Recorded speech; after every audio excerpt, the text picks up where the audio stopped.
चलो, जैसे आपको कहा था मैंने कि एमसीक्यू से स्टार्ट करेंगे। आज एमसीक्यू से स्टार्ट करेंगे अपने।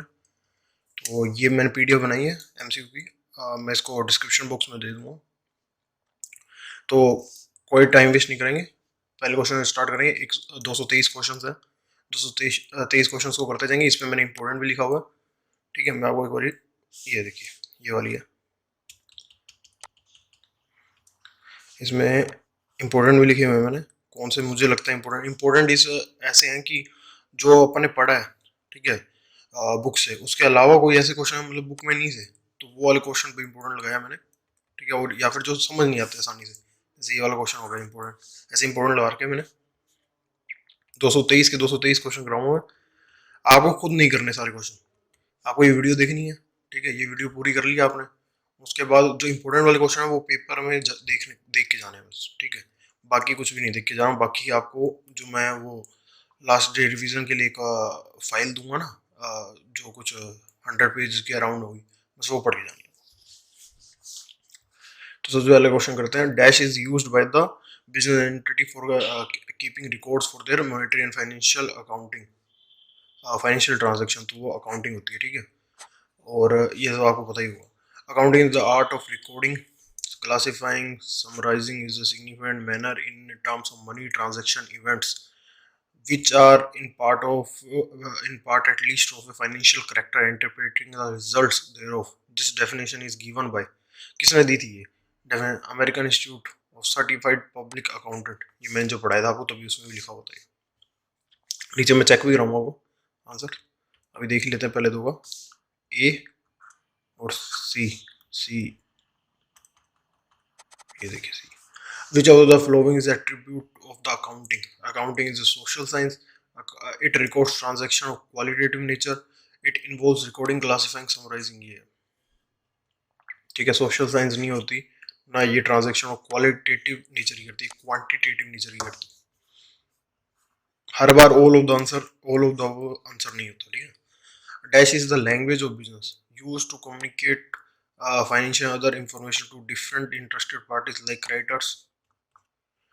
अकाउंटिंग होता है। Accounting is dash one an art a science. Definition थी ना accounting, accounting is an art as well as science. तो वो है। Select the correct answer from the option given below. Accounting is partly in one और partly two, मतलब art as well as science. Which of these is not a function of uh, एक second, okay. Which of these is not a function of a financial accounting? To provide financial information to user of a note है ये। ठीक है, तो सबसे आसान तरीका इन question को करने का ये होता है कि आपको सारे पढ़ने हैं, उसमें जो आपको ठीक लगता है उन पर टिक लगाना है। जैसे जो सही है, which of the these is not a function of financial accounting to provide financial information to the users of the financial statement. ये ओके है। To portray gloomy picture of the business in order to evade tax liability. एक minute इसको छोड़ दीजिए। To keep the systematic record of the business transaction, ये सही है। To depict a true and fair view of the financial position, ये भी सही है। तो ये गलत है। हाँ, ये समझिए। मैं ग्लोमी पिक्चर का मतलब हुआ कि business in order to evade taxes का ये मतलब है कि आपने टैक्स लाइबिलिटी को बचाने के लिए अकाउंटिंग करते हो, ये नहीं होता। Accounting involves recording, classifying, summarising. Select the correct answer. तीनों इन्वॉल्व करता है, all of the above are correct. इसको भी, ये भी सही है।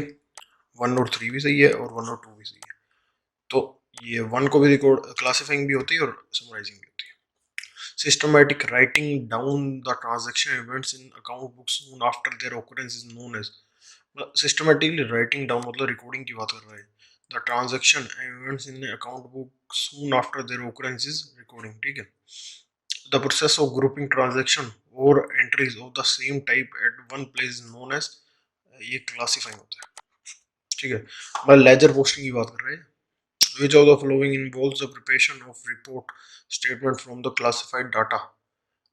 ये देखो, involves preparation of reports। reports कौन सी reports की बात कर रहा है? P&L, बैलेंस शीट की बात कर रहा है। तो ये समराइजिंग में आता है। अब आंसर चेक कर लेते हैं हम। थर्ड का बी,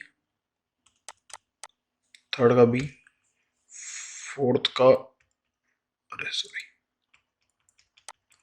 फोर्थ का ए, फिफ्थ का सी, फोर्थ का ए, फिफ्थ का सी, सिक्स्थ का बी, सेवंथ का डी, सेवंथ का डी, सिक्स्थ का बी, एट्थ का बी, ओके, नाइन्थ का ए, ओके, और टेंथ का सी, ओके, ठीक। ये अपने 20 पेजेस है, ठीक है, इसको अपने कर देंगे अभी स्पीड से, ज़्यादा टाइम नहीं लूंगा मैं आपका, और आप इसको फास्ट भी चला सकते हो। बस इस लिस्ट में जो इंपॉर्टेंट क्वेश्चंस है ना, उनका आपको ध्यान रखना, पेपर के टाइम में आपको वो बुक पढ़नी है 100 पेजेस वाली, और एक ये करके जाना जिसपे इंपॉर्टेंट लिखा हुआ, और गुड टू गो आप। Accounting go only those transaction events which are dash x social character और financial character। select financial character का होता है, ठीक है, सोशली कभी सोशल कुछ भी नहीं होता, फाइनेंशियल करेक्टर होता है, उसी को अकाउंटिंग रिकॉर्ड करते हैं। The statement prepared by the summarizing process uh, known as dash will be show the profit and loss made by the business over a period। ये फाइनेंशियल स्टेटमेंट की बात कर रहा है। shows the profit and loss made over a period and the total of capital employed in the business। Financial statement की बात कर रहा है, क्योंकि अपने क्या प्रिपेयर करते हैं, लेजर से अपने प्रिपेयर करते हैं, फाइनेंशियल अकाउंट्स प्रिपेयर करते हैं, उसमें P&L आता है, उसमें फाइनेंशियल स्टेटमेंट ही आता है। Which of the following is or are, which of the following is or are the branch of accounting। कौन सी ब्रांच है accounting, which of the following is or are the branch of accounting। Financial accounting, cost accounting, management accounting. P, Q और are, branch क्या है? ये all of the होगा इसका answer. इसको देख लेते हैं, 13th का डी है ना, क्योंकि फाइनेंशियल अकाउंटिंग, कॉस्ट अकाउंटिंग भी आपको पता होगा सीएम में, ठीक है, वो भी होता है। फाइनेंशियल अकाउंटिंग तो अकाउंटिंग होती है, और मैनेजमेंट अकाउंटिंग भी होता है, कि मैनेजमेंट कैसे कर रही है उसमें अकाउंटिंग होती है। C M A, cost and management accountant होता है ना, तो ये ब्रांच पूछ रहा है, तो ऑल ऑफ द वो है। Which of the following is और are not the branch of accounting. कौन सी ब्रांच नहीं है अकाउंटिंग की, ठीक, cost accounting, financial accounting, human resource accounting नहीं होती। But which of the following is the branch of accounting, human resource account, ये सेम ही नहीं होगा क्या, which are of the following is और are the branch of accounting, same से question होगा ये। विच of the following is the branch of accounting, human resource accounting की ब्रांच नहीं होता, ना सोशल अकाउंटिंग ब्रांच होता, सिक्योरिटी अकाउंटिंग भी कोई ब्रांच नहीं होती, तो इसका डी होगा। Which of the following is are the main function of accounting. क्या मेन फंक्शन अकाउंटिंग है? कीपिंग रिकॉर्ड्स करना मेन फंक्शन है, protecting and controlling business properties, ये कोई नहीं है। Ascertainment of operational profit.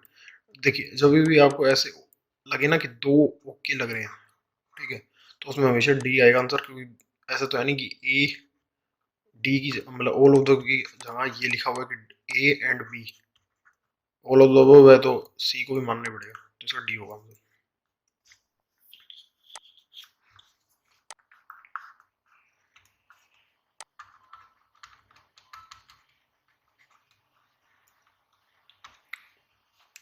Which of the following is or are the main function of accounting? Allowing credit to the customer, main function पूछा उसने accounting. allowing credit to the customer नहीं होता, certain the operation profit ये होता है, providing leadership to accounting staff ये नहीं होता,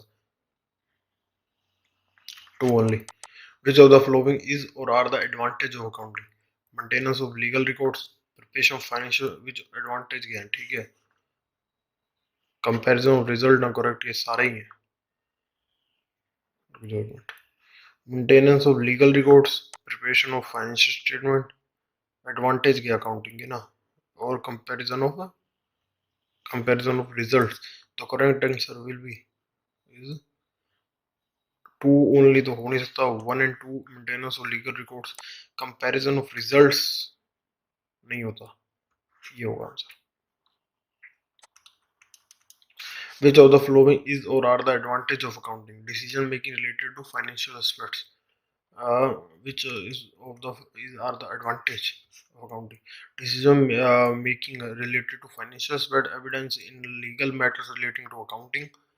Providing information to interested party, ये होता है decision making related to financials, but ये होता है evidence in legal matters relating to accounting, ये होता है तो all होता है। ये अब important है, इस पे आपको ध्यान रखना है। Which of the following is or are not the advantage of accounting? Help in taxation matter. Accounting information is based on estimates, ठीक है, और वैल्यूएशन ऑफ बिजनेस। क्या एडवांटेज नहीं होता, ठीक है, तो ये नहीं होता एडवांटेज, क्योंकि ये बेस्ड ऑन ये लिमिटेशन है एक अकाउंटिंग की, ठीक है, कि बेस्ड ऑन एस्टिमेट्स होता है कई बार, तो ये होगा। और which of the following is और are not advantage of accounting? कौन से इनमें से कौन से नहीं है? Preparation of financial statement advantage ये है। Protecting and controlling the strategic policy formulation, comparison of results, ठीक है, तो इसका ए होगा, क्योंकि ये कंपैरिजन ऑफ रिजल्ट्स ये भी सही है। ऑल ऑफ दो हो ही तक भी एक चीज ये आ चुकी है, तो protecting and controlling the strategic policy formulation नहीं एडवांटेज है, ये नहीं है advantage. Comparison of the result advantage, ये भी एडवांटेज है। अब देखते हैं 11th का बी, 11th का बी, 12th का ए और 13th का डी, 12th का ए और 13 का डी, ठीक है, 14 का सी और 15 का डी, 14 का सी और 15 का डी, ठीक है, और 16 का डी और 17 का बी, 16 का डी और 17 का बी, ये भी ओके है। 18 का डी, अब ये देखिए गलत हो गया, इसमें which of the following is और are the advantage of accounting? Maintenance of legal record तो होता ही है, preparation of financial statement advantage में नहीं आता, ये तो काम ही है, सही बात है, ये तो काम ही है। नहीं, एक minute, maintenance of legal record इसका एडवांटेज नहीं है, ये एडवांटेज नहीं है, तो अब इसको भी इम्पोर्टेंट मान लीजिए, क्योंकि इसमें कभी कोई कंफ्यूजन हो सकती है, तो ये आएगा इसका आंसर, ये नहीं है। 19th का डी, ये ठीक है, 20 का सी, ये भी ठीक है, और 21 का ए। अब आगे चलते हैं। Which of the following is और are the limitation of accounting? क्या लिमिटेशन होती है? Accounting information is expressed in the terms of money, ये तो नहीं है। Accounting information is based on the estimates, ये भी बायस्ड। अकाउंटिंग इन्फॉर्मेशन में भी बायस्ड हो सकती है अकाउंटिंग इन्फॉर्मेशन, और accounting information is expressed in terms of money, ठीक है, इसको भी एक वो मान सकते हैं लिमिटेशन, क्योंकि ये फिर बाकी रिकॉर्ड नहीं करता, तो ये बोलो दो। Which of the following is और are the limitation of accounting? फिर अकाउंटिंग इज मैनिपुलेटेड हो सकती है, आराम से मैनिपुलेट हो सकती है। Money as a measurement unit changes in value, ठीक है। Accounting information based on estimate, ये भी है, बोलो दो। Which of the following is और आर नॉट द लिमिटेशन? जो नहीं है limitation, provides information to the interested party in accounting information expressed in the terms of money, ठीक है, ये लिमिटेशन है, ये भी लिमिटेशन है, ये नहीं है limitation. which dash is mainly concerned with the recording of financial data relating to the business operations in a significant and only manner। accounting नहीं, बुक कीपिंग होगा ये, मेनली कंसर्न विद रिकॉर्डिंग है ना, mainly concern recording का ही होता है book keeping का मतलब। covers the procedure aspects of accounting work and includes record keeping function, book keeping, क्योंकि रिकॉर्डिंग है ना, तो ये बुक कीपिंग ही होगा। अगर इधर रिकॉर्डिंग साफ साफ लिखा होता तो रिकॉर्डिंग कर दे, पर इधर साफ साफ इधर बोल ही दिया रिकॉर्डिंग है ना। Book keeping is concern with dash of the transaction while accounting is concern with dash of the, ये होगा, क्योंकि book keeping is concern with recording of transaction while accounting is concern with summarising of the recorded transaction. Which among the following constitute the base of accounting? Bookkeeping करता है, ये अपन ने पढ़ा ही हुआ है। Financial statement do not form part of the bookkeeping. Financial statement do not form part of bookkeeping. Yes, true है। Financial position of a business is ascertained on the basis of dash. Bookkeeping financial position और accounting records पे base होता है। which is ascertained on the basis of accounting records, ठीक है. Dash is the system in which accounting entries are made only when the cash is received or paid. देखो ये क्या कह रहा है, ये वाला जो मैंने आपको बताया था ना कि दो सिस्टम ऑफ अकाउंटिंग होते हैं, एक तो एक्रूवल होता है और एक कैश होता है, ठीक है. तो अब ये कह रहा है dash is a system in which accounting entries are made only when cash. तो ये कैश सिस्टम की बात कर रहा है. Dash is a system in which transactions are recorded on the basis of the amount having been due. Due लिखा हो ना, accrual for the payment or receipt accrual. अगर आपने वो जो मैंने पॉइंट बताया था ना आपको लास्ट में, ठीक है, वो समरी टाइप में थे जो, अगर वो आपने पढ़ ली होंगे तो उसमें लिखा होता है एक्रूवल सिस्टम क्या होता है और कैश सिस्टम क्या होता है, उस पर क्वेश्चन है. 22 का डी है और 23 का भी डी है, फिर ए है, D D A, B B A, अरे 25 का ए है, 25 का ए है. Accounting is mainly concern with recording of financial data relating to business operation in a significant and ordinary manner. ठीक है, ये एक बारी ये कह रहा है कि गलत है ना.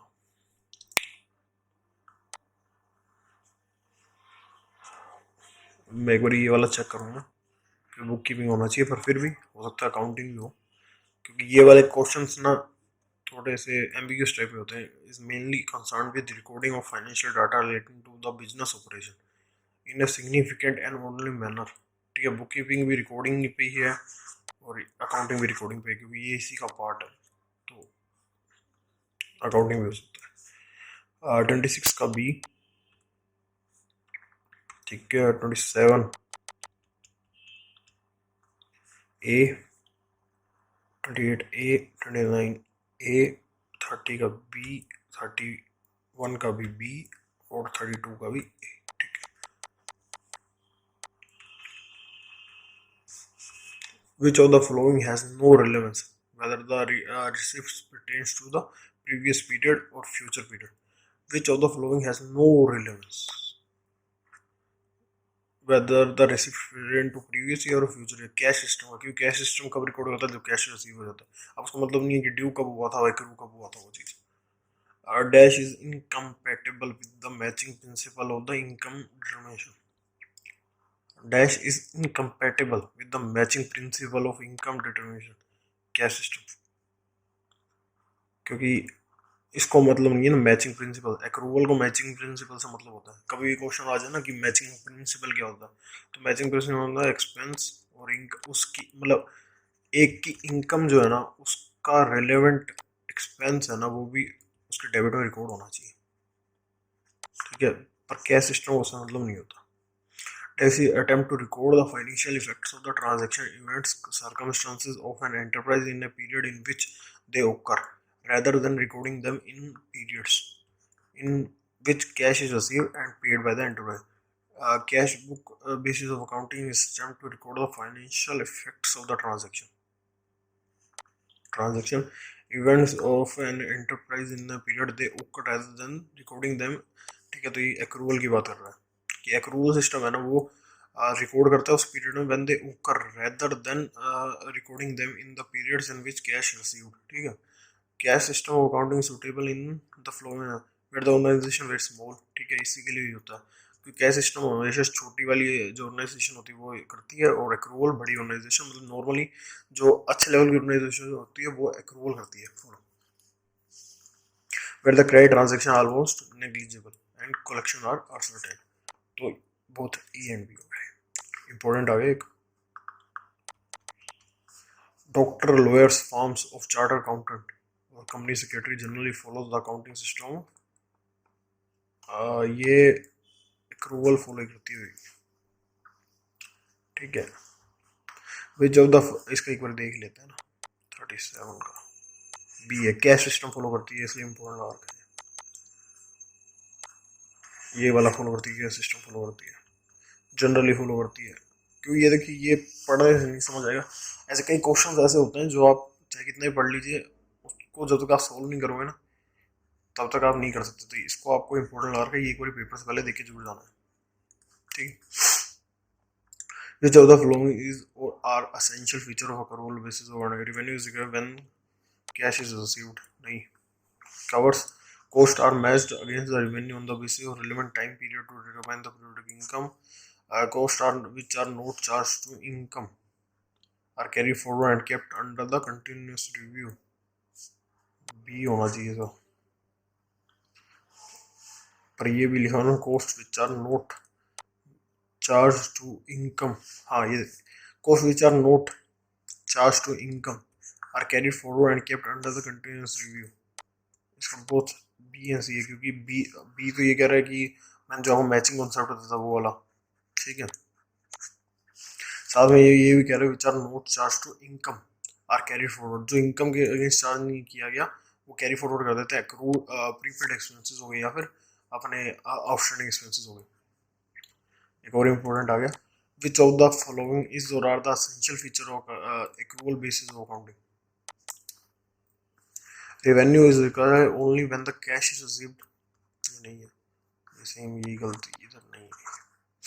Coast are measure against the revenue, okay है. Costs which are not charged to income are carried forward and kept in continuous review. Receipt or income are recorded as and when the cash is received and become due. On the other hand, payment are recorded only when the cash is actually paid. ठीक है, ये भी नहीं है, तो इसका होना चाहिए सेकंड और थर्ड, क्योंकि ये कह रहे ये तो आप रिसीव्ड मतलब कैश और accrual which ever is earlier पे कर देते हो, और जो पेमेंट है ना वो जब एक्चुअली पेड करते हो तब करते हो. नहीं, एक्रूवल में ये होता है कि ड्यू और या मतलब एक्रूवल और पेमेंट या फिर रिसिप्ट, मतलब एक्रूवल और cash which ever is earlier होता है. ठीक है, तो उससे उससे उसको ये रिलेशन कोई भी नहीं है कि वो आप रिसिप्ट कर रहे हो तब अपने ऐसे करेंगे या फिर आप पेमेंट कर रहे हो तब अपने ऐसे करेंगे. दोनों केसेस में ये होता है कैश और accrual which ever is earlier. तो ये वाली गलत चीज़ और ये भी गलत है, तो ये दोनों सही. एक और important, accounting is the primary importance to accounting is primary important to the proprietors and managers, creditor and worker, debtor and government और banker और creditor. तो प्राइमरी इम्पोर्टेंस पूछा इन्होंने. प्राइमरी किसके लिए इम्पोर्टेंट है? प्राइमरी मतलब सबसे पहले किसके लिए इम्पोर्टेंट है? क्रेडिटर वर्कर्स के लिए नहीं होता. ठीक है, ये तो आउटसाइडर ही है, ये आउटसाइडर ही है, ये भी आउटसाइडर ही है. ठीक है, इन दो के लिए तो कभी भी नहीं हो सकता प्राइमरी इम्पोर्टेंट होता है पर प्राइमरी नहीं होता. क्रेडिटर और वर्कर भी सेकेंडरी है. ठीक है, ये तो हो ही नहीं सकता पहली बात. क्रेडिटर वर्कर्स जो है ना उनके लिए भी सेकेंडरी, स्टेक होल्डर्स में तो आते ही है, पर फिर भी ये सेकेंडरी इंटरनल होता है. पर जो सबसे ज़्यादा इंपॉर्टेंट है प्रोप्राइटर जो ओनर है और जो मैनेजर जो इसको यूज़ करके आगे डिसीजन लेते हैं उनके लिए प्राइमरी इंपॉर्टेंट है. आप देख लेते हैं 33 का बी. ठीक है, 34 का भी बी कह रहा है, 34 का भी बी है, 35 का ए और सी. 35 का ए और सी. ठीक है, 37 का ए ये चक्कर लिया था. अरे यार फिर से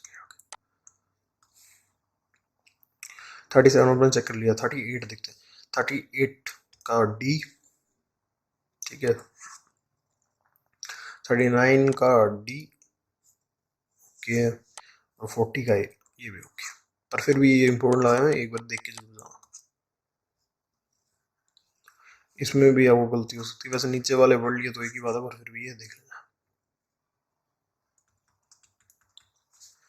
अब which of the following is or are external user of accounting information? External user कौन है? ये तो इंटरनल है. Which of the following is और आर एक्सटर्नल यूजर, जो यूजर है. गवर्नमेंट एजेंसीज और क्रेडिटर दो तो हो ही गए. इन्वेस्टर्स भी बाहर के होते हैं क्योंकि ये share holders.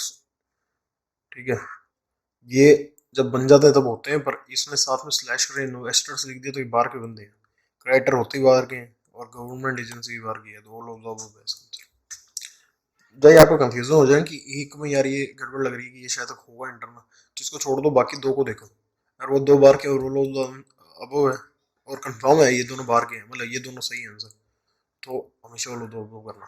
Which of the following would be considered as external user of accounting information. ये ऊपर वाला ही सेम है. Which of the following would be considered as external user of accounting information? Board of director कोई भी नहीं हो सकता, ये इंटरनल है. शेयर होल्डर, फाइनेंस मैनेजर इधर का ही है, शेयर होल्डर्स होगा इसका, और सेल्स मैनेजर, क्योंकि ये इंटरनल डिपार्टमेंट है सारे. ये नहीं है पर इंटरनल डिपार्टमेंट, तो ये इंपॉर्टेंट है. Select the odd one. Odd one का मतलब कि इन चारों ऑप्शन में से कौन सा अलग है, मतलब कि जो इधर सेट नहीं आ रहा. Odd one in relation to the user of accounting information. Board of director user होता है, डायरेक्टर यूजर होता है, मैनेजर यूजर होता है, पर ऑफिसर नहीं होता. ऑफिसर एक तरीके से काम करता है पर ये होता नहीं है. इंफॉर्मेशन इसका मेन काम तो जो बोर्ड कहता है वो काम करने का होता है. मैनेजर यूज करता है कि अपनी परफॉर्मेंस देखने के लिए, डायरेक्टर्स तो देखते ही हैं, और बोर्ड ऑफ डायरेक्टर तो मेन यूज ही इसका लेता है. तो इसलिए ओड वन आउट यही लग रहा है.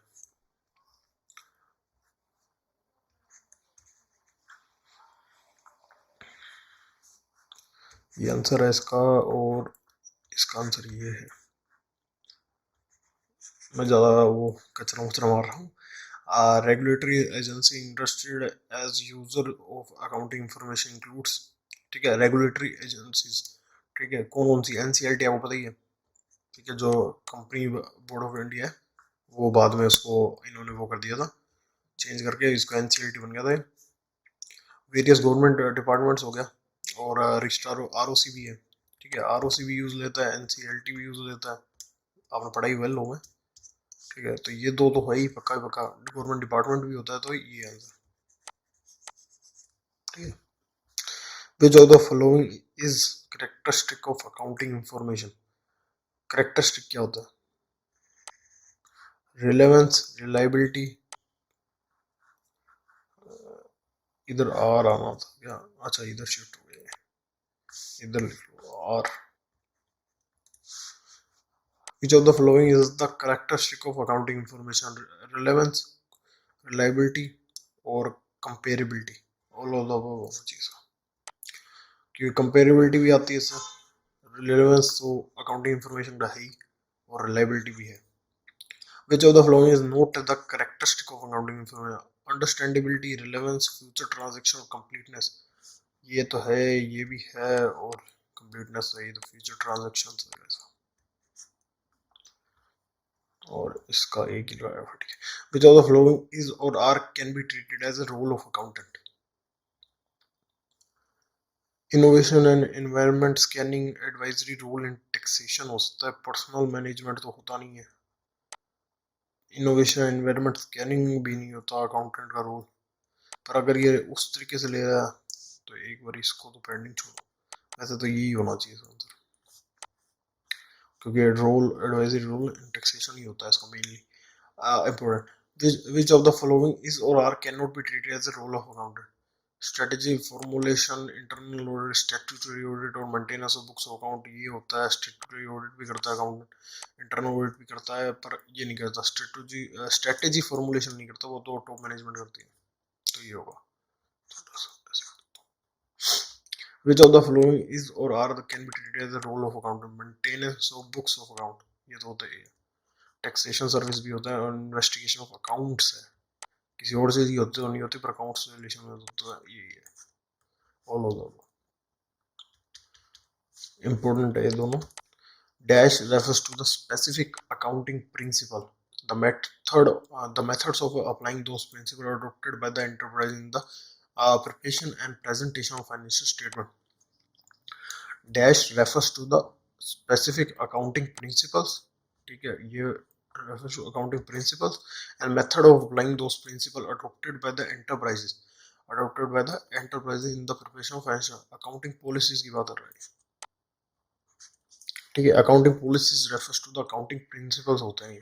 ठीक है, इंपॉर्टेंट इसलिए लगा रखा है क्योंकि लास्ट में मैंने आपको वो जो पढ़ने को दिया था उसमें अकाउंटिंग पॉलिसीज के बारे में बात की हुई थी.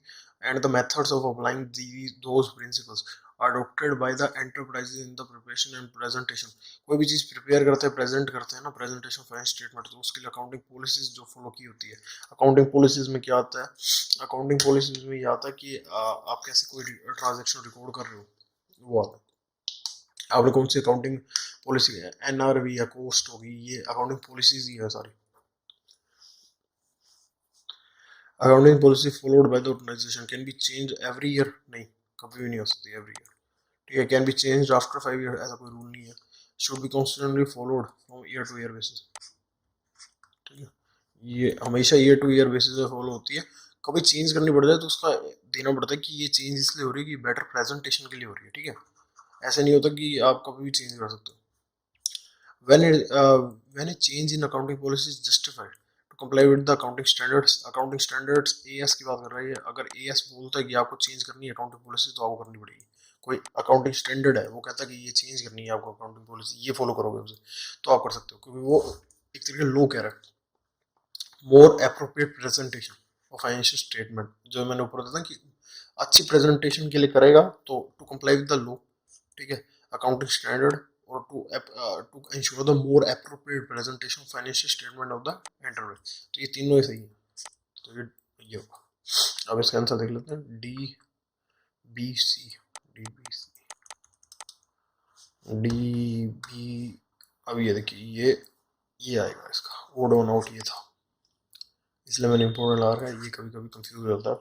वैसे तो मेरी गलती है इसमें, क्या है कि ऑफिसर भी इंटरनल बंदा है, मैनेजर भी इंटरनल बंदा है, और बोर्ड ऑफ डायरेक्टर भी इंटरनल बंदा है, पर डायरेक्टर बाहर का बंदा है, ठीक है। तो ये होगा, ठीक है, सॉरी ये होगा।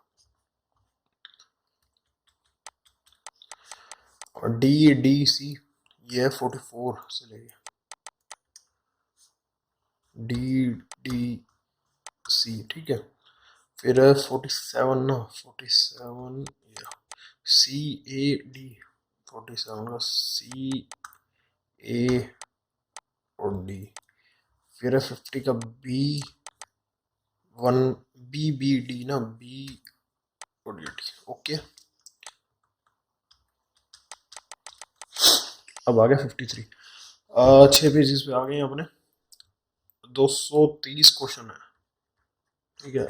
50 कर लिए अपन ने, 52 कर लिए एग्जैक्ट, बस थोड़ी सी और मेहनत करनी है, आधी घंटा और देनी पड़ेगी आपको, या फिर 45 मिनट्स और देने पड़ेंगे, तो अपना ये सारा हो जाएगा इम्पोर्टेंट। इट इज़ एसेंशियल, मैं फिर से याद दिलाना चाहूँगा आपको कि बस ये वीडियो कर लेना आप, ठीक है, इसको स्पीड पे कर लेना, 1.2 वगैरह, अगर आपको और धीरे लगे तो 1.5 पे कर लेना। और ये सब क्वेश्चन को वापस देखने की जरूरत नहीं है, अगर आपको PDF चाहिए तो आप डाउनलोड कर सकते हो, पर इसको वापस देखने की जरूरत नहीं है, बस आपको ये इससे देखना है। और जो इंपॉर्टेंट है वो पेपर के टाइम में करना है, क्योंकि आपके पेपर में बहुत कम टाइम है। अगर आप इसको वापस करने लगोगे, अगर आपके एक्स्ट्रा टाइम, अगर आपने पढ़ लिया अच्छी तरह तो आप कर सकते हो, आपकी बाकी सब्जेक्ट की तैयारी भी होगी है तो। पर अगर आपके पास टाइम मतलब लिमिटेड ही है और आपको भी तैयारी करनी है, तो सिर्फ ये वीडियो लगाओ और इम्पोर्टेंट क्वेश्चन देख के जाओ। It is essential to standardize the accounting principle and policy in order to ensure transparency, profitability, reputation, all of the above. It is essential to standardize the accounting policies and principles and policies in order to ensure transparency, profitability, reputation, ठीक है। तो ये मेरे को all of the above भी लगता है।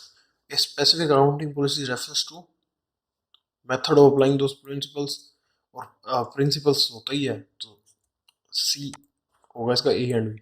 The determination of amount of bad debt in an accounting is estimate होता है, कोई पॉलिसी नहीं बताती, अपने एस्टिमेट करते हैं यार इतना बैड डेब्ट हो जाएगा। Generally which of the following measurement basis are usually accepted in accounting parallels, historical value होती है। Generally which of the following measurement base are usually accepted in accounting parallels, वैसे तो हिस्टोरिकल कॉस्ट ही होनी चाहिए, हाँ हिस्टोरिकल कॉस्ट ही होनी चाहिए। Dash sorry important है भी, book value and market value of the machinery was, ये देखिए इस डेट को याद रखना, 31/3/2015 को 1 लाख की थी, और ये बुक वैल्यू थी। Market value 1,10,000 as on 31/3/2019। If the company values the machine at 1,10,000, ठीक है, which of the following valuation principle is being followed, realisable value.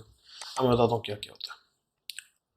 Market value दी हुई थी, मार्केट वैल्यू मतलब कि मशीन की मार्केट अब वैल्यू इतनी है, अगर बेचेंगे तो इतने में बिक जाएगी, तो इससे रियलाइजेबल वैल्यू होता है। रियलाइज का मतलब सेल वैल्यू, या NRV भी कह सकते हो आप, ठीक है। हिस्टोरिकल वैल्यू मतलब जितने भी अपन ने परचेज की थी, कब, जब भी की थी, ठीक है, हिस्टोरिकल इसलिए पहले जब भी परचेज की थी।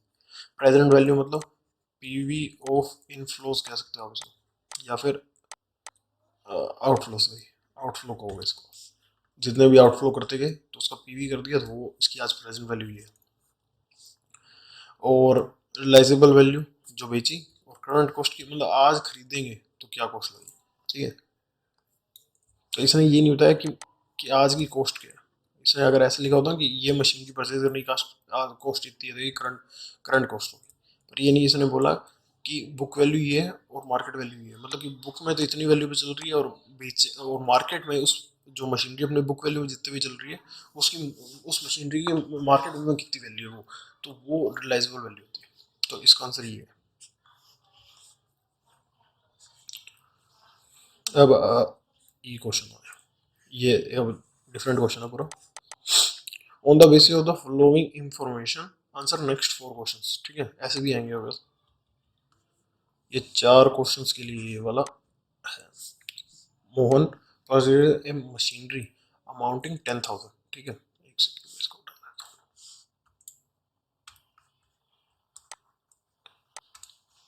हूँ। 10,000 1/4/2010 को ऑन, अब ये यहाँ से सीधा इधर आ गया। पहले आपने कब परचेज की, 1/4/2010 को परचेज की, on 31/3/2019 similar machinery could be purchase, similar machinery could be purchase मतलब कि ये कॉस्ट है, करंट कॉस्ट की बात कर रहा है। करंट कॉस्ट मतलब कि इस दिन की कॉस्ट की बात कर रहे हैं।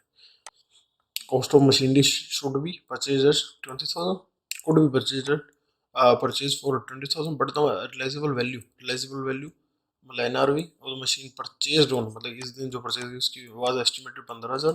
तो present value, present discounted value PV का था, मैं डिस्काउंट कर रहा हूँ, future net cash inflows that machinery was expected to generate in the normal course of business, मतलब कि फ्यूचर इकोनॉमिक बेनिफिट्स को उसमें PV किया, तो आज उसकी वैल्यू निकाल ली normal course of business season. तो ये देखिए, अब अपने इसको बना लेते हैं। जो हिस्टोरिकल कॉस्ट है वो है 10 की, जो करंट कॉस्ट है वो है 20 की, और जो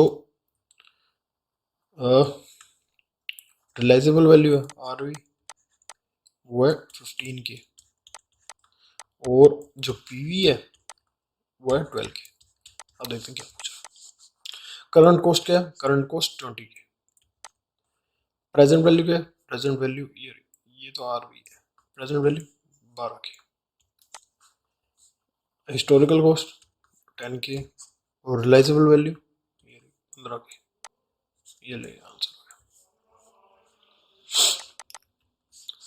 62 property plant equipment are conventionally presented in the balance sheet at historical cost less salvage value कभी नहीं करते हुए, historical less depreciation portion thereof original cost registered for नहीं, ये सी। देखिए जब भी अपने कोई भी फिक्स्ड एसेट खरीदते हैं ना, तो दो मेथड यूज करते हैं, आपने पढ़ा हुआ 11th में 12th। नेट मेथड होता है और टोटल मेथड होता है। नेट में क्या आता है कि उसकी जो ओपनिंग माइनस उस करंट ईयर का, मतलब कि 1/4 उस साल का लेके 31/3 उस साल का डेप्रिसिएशन माइनस कर देते हैं, और जो क्लोजिंग आ जाता है उस पर वो रिकॉर्ड हो जाती है। टोटल मेथड में क्या होता है, ये ओपनिंग पे ही चलता रहता है, मतलब कि हिस्टोरिकल कॉस्ट पे चलता रहता है, और हर बार का हर साल का डेप्रिसिएशन जब से मशीन परचेज की है, वो डेप्रिसिएशन अपने एक्यूमुलेटेड डेप्रिसिएशन अकाउंट में रिकॉर्ड करते जाते हैं। जब भी अपने उसको जब दिखाते हैं ना बैलेंस शीट के टाइम पे, तो अपने वो उसका बैलेंस मतलब कि हिस्टोरिकल कॉस्ट, एग्जैक्ट बोल दो हिस्टोरिकल कॉस्ट, और ये एक्यूमुलेटेड डेप्रिसिएशन माइनस करके दिखाए थे, या फिर ये लाइबिलिटी साइड में दिखाए थे और ये एसेट साइड में दिखाए। पर एक्चुअल जो रिप्रेजेंटेशन होना चाहिए ना, प्रेजेंटेशन जो होना चाहिए वो यही होना चाहिए कि historical minus accumulated depreciation minus होता है। तो ये ऐसे दिखाते हैं, वो होती है इसकी नेट वैल्यू आ जाती है, ठीक है। एक तो ऐसे होता है, ये टोटल वाला होता है, और ये एक ऐसे होता है कि माइनस कर करके दिखाते हैं। तो इसमें कभी सैलवेज वैल्यू का मतलब नहीं होता कि डेप्रिसिएशन सैलवेज वैल्यू को कंसीडर करके निकलती है। डेप्रिसिएशन कैसे निकालता है, डेप्रिसिएशन इज इक्वल टू जितनी कॉस्ट थी minus salvage value, divide by जितने नंबर ऑफ ईयर्स हैं, जैसे मान लो 5 है तो वो निकल जाता है, तो इसको कंसीडर कर लिया ना अपन, तो ये कभी भी नहीं होता, ये होता है। All accounts are classified into personal, real, nominal, ये मैंने बताया था वो एनी होता है वो। अब इसका आंसर देख लेते हैं, ए सी बी। ए ये गलत हो गया ना, ट्रांसपेरेंसी के लिए होता है। ठीक है, इंपॉर्टेंट में कभी कभी कंफ्यूजन होगी, तो आपको इनको एक बार देख के जाना है पेपर ए। अब इसका वापस पढ़ ले, it is essential to standardise the accounting principles and policy in order to ensure transparency, करने के लिए करता है ये। अकाउंटिंग प्रिंसिपल को क्यों करता है, अपने रेपुटेशन और मेरे को भी लगा था एक बारी, पर वो ये ना कि इंपॉर्टेंट इसलिए मार्क किया मैंने कि अगर कभी भी सेकंड थॉट्स आते हैं ना, तो वो क्वेश्चन मतलब कि अच्छा है। जब मैं देख रहा था ना, तब मैंने इसको ट्रांसपेरेंसी को ही टिक किया था, जब मैं आपके ये सारे क्वेश्चन बना रहा था, मतलब जब मैं नेट से ले रहा था, कहीं से भी ले रहा था, तो तब मैंने इसी को टिक किया था। पर फिर भी ना मेरे को डाउट एक बार वापस भी आया था कि any of the all of the above भी हो सकता है, इसलिए मैंने इसको इम्पोर्टेंट लगाया। तो ये वाला 54C और बी, 55C, 54C और बी, ठीक है। 56A और C लगाया मैंने, 56D है और C है, C तो सही होगा, 56 का D कह रहा है, 56D है, ठीक है। Generally which of the following measurement based are usually accepted in accounting, ठीक है, तो इसको भी इम्पोर्टेंट डालो। वैसे तो हिस्टोरिकल कॉस्ट होता है, पर ये भी इसकी भी मान्यता है, मतलब ऐसा नहीं है कि हिस्टोरिकल कॉस्ट करंट कॉस्ट भी यूज़ कर सकते हो आप, अकाउंटिंग अगर स्टैंडर्ड बोलता है तो। और लेजिबल वैल्यू तो अपने यूज़ करते ही हैं उसमें, एनआरवी और कॉस्ट रिचार्ज लो, तो ये दो तो हो गया, तो एनी ऑफ द वो भी आना था। 57 का सी हो ही गया, और 58, 58 का बी, बी 9 का डी, 60 का ए, 1 का सी, ओके, 2 का सी और D.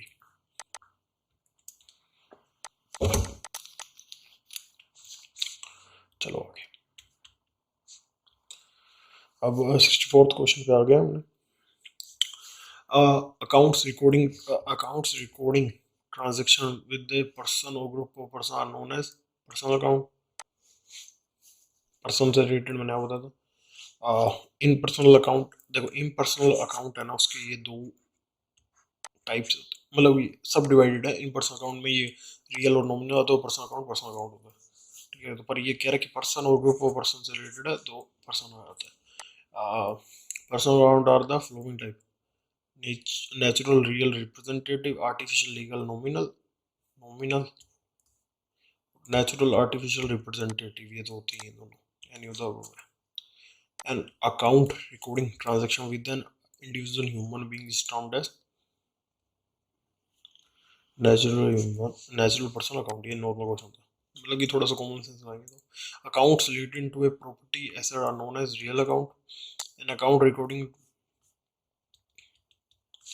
an account recording financial transaction with an artificial person created by law, otherwise are termed as artificial legal person। क्या कहा है, created by law, artificial person, तो ये वो है, ठीक है। Real account can be further classified, real account क्या होता है, टेंजिबल होता है और इंटेंजिबल भी होता है, ए और बी, ठीक है। Account which represent a certain person और group of person termed as, accounts which represent a certain person और group of person termed as any, मतलब नेचुरल भी हो सकता है, ये भी हो सकता है, इससे रिपीटिव है क्या, नहीं इसमें अलग चीज तरीके से पूछा था, इसमें अलग तरीके। The process of balancing of an account involves equalization of both sides. If the debit side of the account exceeds the credit side, ठीक है, the difference is put on the credit side. The side balance is a debit balance, ठीक है। अच्छा, ये इन चारों में से select the correct answer, ये अच्छा ठीक है, इन चारों में से बताना है। तो ये होता है डेबिट बैलेंस माना जाता है, या फिर ये एक एक्सपेंडिचर है या एसेट है। अगर डेबिट बैलेंस ऊपर है तो या फिर तो डेबिट बैलेंस है, या फिर वह एन एक्सपेंडिचर है, और या फिर एक एसेट है, तो 1 or 3. Which of the following types of accounts represent asset and property which can be seen, touched, felt, tangible, real account? Accounts relating to income, revenue, gain, either expense and losses are termed as nominal. Okay, अब 64 का A और सी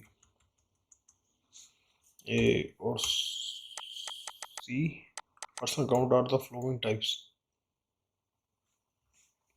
5 का D होना चाहिए. ये थोड़ा सा doubt है मेरे को. Personal account are the following types. Natural real तो होता ही है, रिप्रेजेंटेटिव भी होता है. रियल लिखा गया इसलिए क्या, नेचुरल आर्टिफिशियल रिप्रेजेंटेटिव.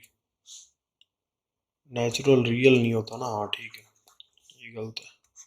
नॉमिनल भी नहीं होता इसलिए ये गलत हो गया. ये होता है नेचुरल होता है या फिर आर्टिफिशियल होता है या फिर रिप्रेजेंटेटिव होता है. इसमें बड़ा क्यों जल्दबाजी में आप ये गलती कर सकते हो जैसे मैंने की है. इन गलतियों को बचाने के लिए ये मैं क्लास ले रहा हूँ अभी. मेरी गलती की हुई तो कोई फर्क नहीं पड़ता कि मैं तो हो चुका हूँ पास, और आपका करना पड़ेगा ना. 66 का बी और 67 का ए. बी और ए.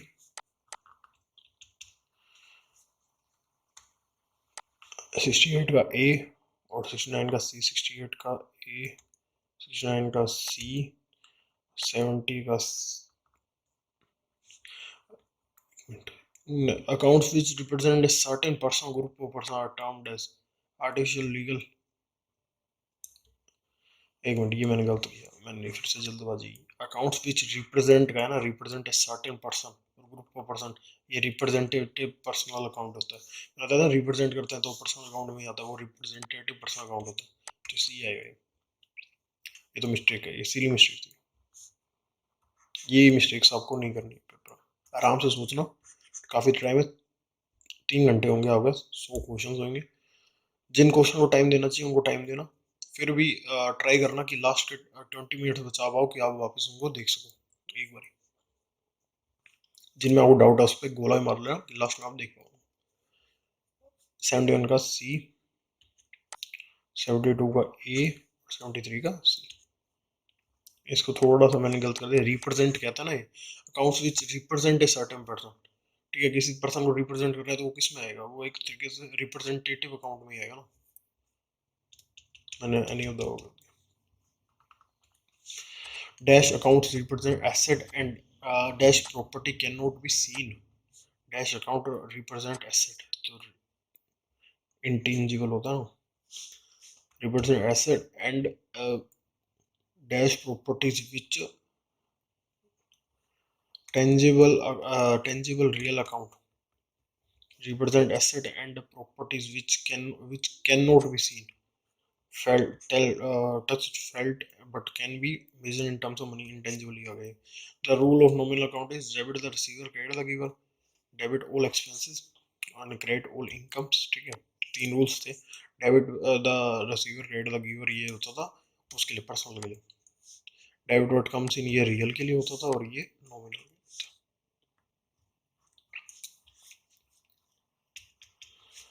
The rule of personal account is debit the personal account की बात है, debit the receiver, credit the giver. Debit what comes in, credit what goes out, ये होगा. The rule of real account है debit what comes in. Goodwill accounts, patents account, trademarks account, copyright, intangible real accounts. Important है. Provision for doubtful debts account, stock reserve account are valuation personal account. ये important है ना, इसको ध्यान रखना. एक second में थोड़ा सा पानी पी.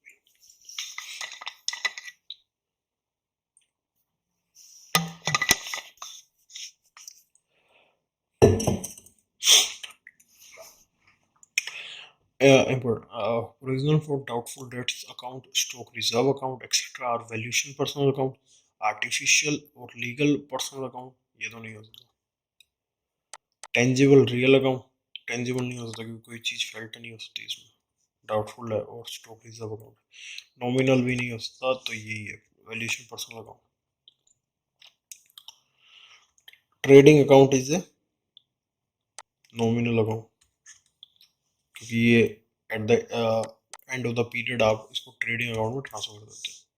मतलब ट्रेडिंग में चल जाता है, ट्रेडिंग में इधर डेबिट में आ जाता है, क्रेडिट में आ जाता है, प्रॉफिट निकालने का जीपी आ जाता है, तो ये नॉमिनल ही है। Outstanding wages is outstanding wages is a personal account. Outstanding wages क्या रिप्रेजेंट कर रही है? एक पर्सन को रिप्रेजेंट कर रही है। मैंने बताया था ना वो वेजेस। वेजेस पेबल जो है वो एक किस पर्सन के लिए पेबल है, तो उस पर्सन को उस पर्सन को रिप्रेजेंट कर रहा है अकाउंट, तो ये पर्सनल अकाउंट है। Which of the following account is tangible real account? Machinery. Which of the following account is odd one out? कौन सा इसमें सही नहीं है? और फिर फर्नीचर रियल है, ये भी रियल है, ये तो रियल है ही, ये इन्वेंट्री में आता है, ये ओड वन आउट है। At the end of the accounting year, all the nominal accounts of the ledger are balanced but no transfer to P&L. ये तो हो नहीं सकता। Note balance also the balance no transfer to P&L। Transfer तो करना जरूरी है, ये भी गलत हो जाता है नोट की वजह से, ये भी नोट की वजह से गलत हो गया। इस ट्रांसफर और इस ट्रांसफर इन दो में से एक होगा।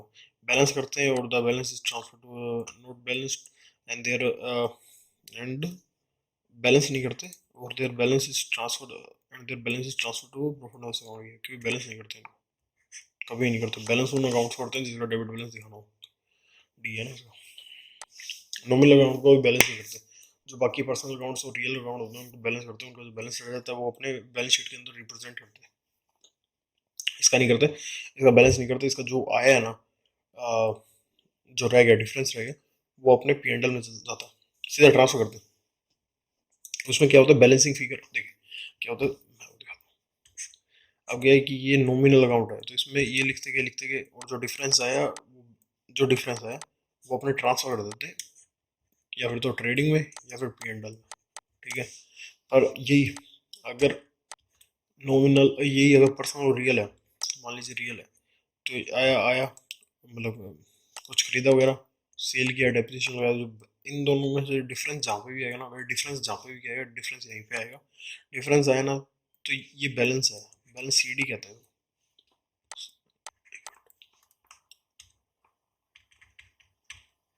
इसको, बैलेंस सीडी कहते हैं। ठीक है, ये बैलेंस सीडी है, ये यहाँ से सीधा बैलेंस शीट में चल जाता है। इधर अपने बैलेंसिंग कुछ नहीं की, इधर बाय P&L आ जाती है एंट्री, या फिर ट्रेडिंग अकाउंट। ठीक है, उधर क्या होता है? उधर सारा कुछ होने के बाद at the end of the year, इधर भी at the end of the year ही होता है। इधर तो ट्रांसफर एंट्री मार देते हैं, इधर एंट्री ट्रांसफर एंट्री में क्लोजिंग एंट्री मार देते हैं, और क्लोजिंग एंट्री रिप्रेजेंट उधर हो जाती है बैलेंस शीट के अंदर, क्योंकि रियल वगैरह होती है। 74 का बी और 75 का सी, बी सी। 76 का ए और 77 का बी, ए और बी, ए और बी। 78 का बी, बी है, बी। और 79 का ए है। 80 का सी, सी है। 81 का बी, बी, सी, सी और डी। ओके, 85 पे आ गए। Which of the following are current assets of a business? Income received in advance, stocks, debtors. Which of the following are current assets of a business? Income received in advance. Current assets of the business है. Which of the following? Income received in advance. Okay. Stocks, debtors. Current assets कौन से? ये बताना है. Which of the following is current assets? Stock, debtors, prepaid expenses, accrued income, accrued income. ठीक है, prepaid expenses. Select the correct one. अब इसमें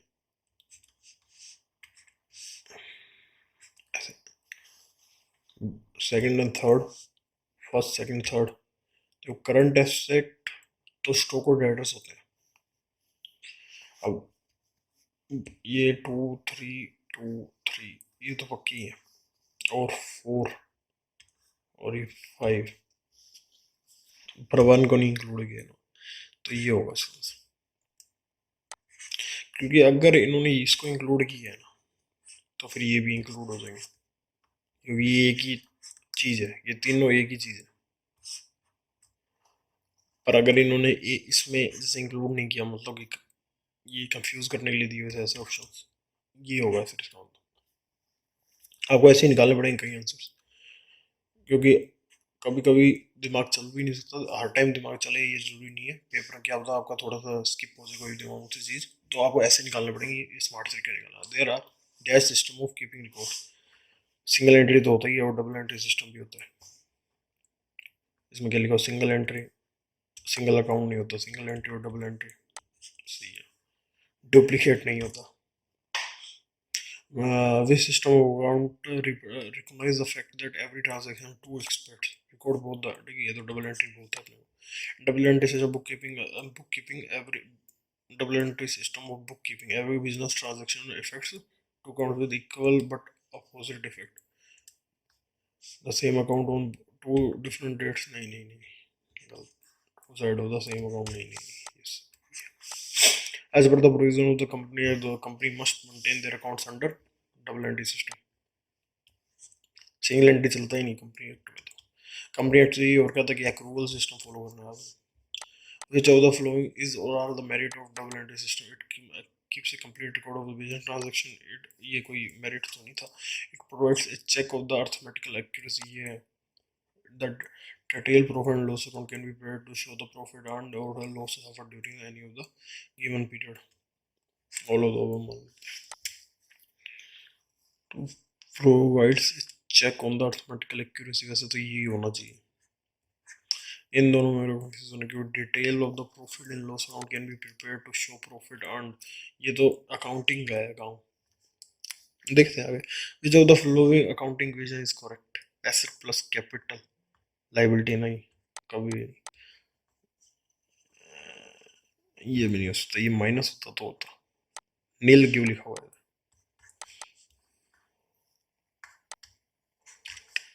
ये है। If an individual asset is increased, then there will be a corresponding increase in another asset, नहीं, और increase of capital, decrease of specific liability, क्योंकि increase of asset उधर या फिर लाइबिलिटी में इंक्रीज होगा या फिर कोई और एसेट में डिक्रीज होगा, डिक्रीज ऑफ अनदर एसेट और इंक्रीज इन लाइबिलिटी, इसी।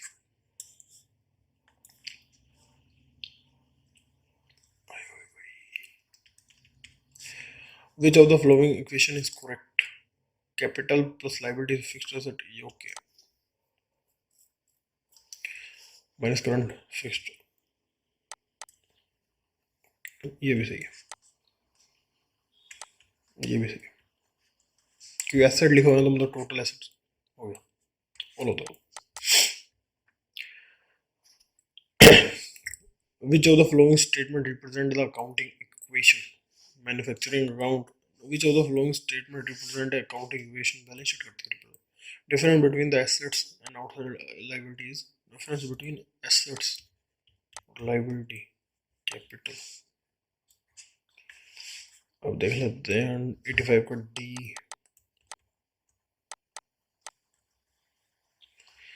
ओके ये गलत है मेरी तरफ से। 2 3 4 और 5 income received in advance liability होता है ना, अरे ये मेरी गलती हो गई, income received in advance liability होती है, ठीक है ये सही है, मेरी मिस्टेक है। 86 का सी और 87 का बी, 86 का सी, 87 का बी, 88 का ए, 88 का ए, 89 का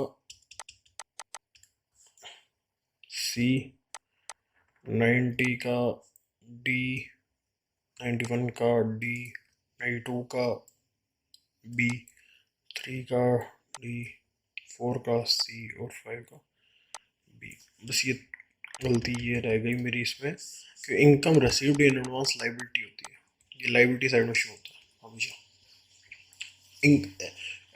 एक्रूड इनकम, ठीक है, वो होता है एसेट साइड में, और प्रीपेड एक्सपेंसेस एसेट साइड में। Outstanding asset, prepaid expenses asset side में शो होता है, और एक्रूड या फिर आउटस्टैंडिंग, एक्रूड इनकम बोलते हैं, आउटस्टैंडिंग इनकम बोलते हैं, आउटस्टैंडिंग एक्सपेंसेस होता है, प्रीपेड एक्सपेंसेस होता है, इनकम रिसीव्ड इन एडवांस होता है, और एक्रूड इनकम होता है।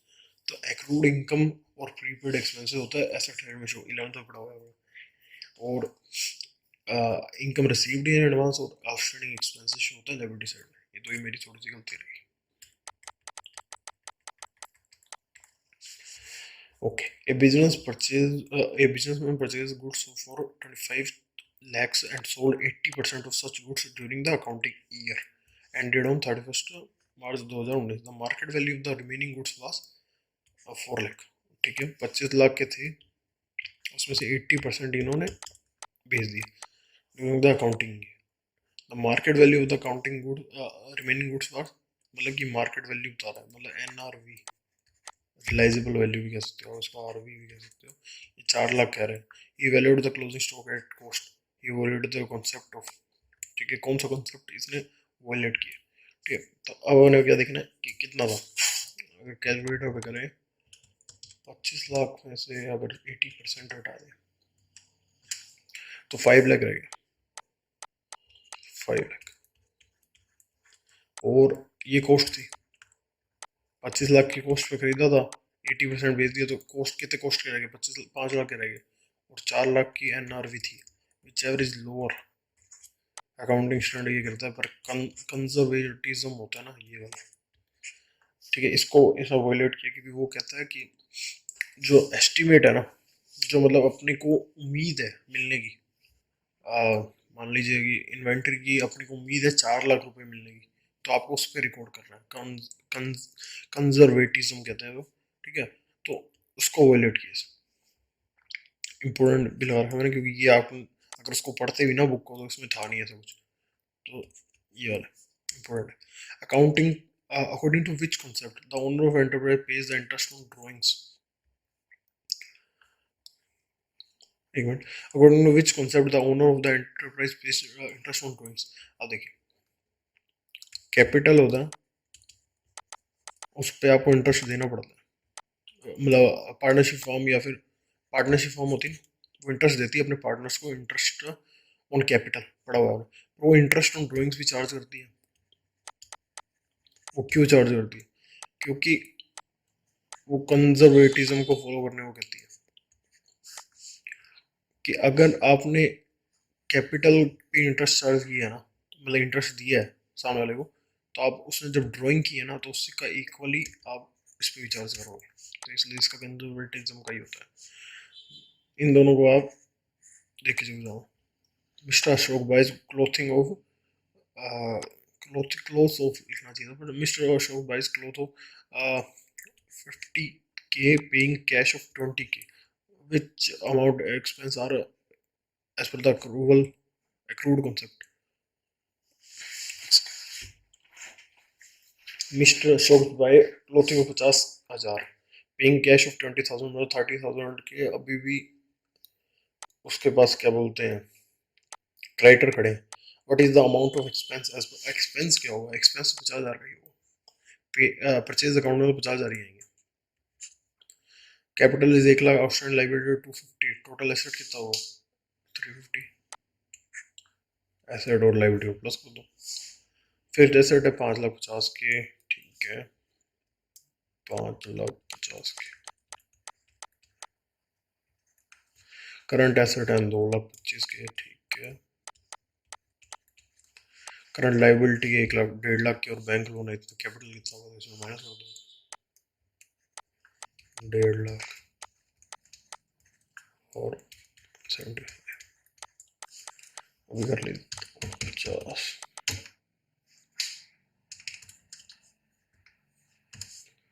Minus 150, 170, 450। Current asset minus current liability, working capital पड़ा हुआ, working capital WC equal to C A minus C L पढ़ते थे ना। और एक एक 2019 CSNSZ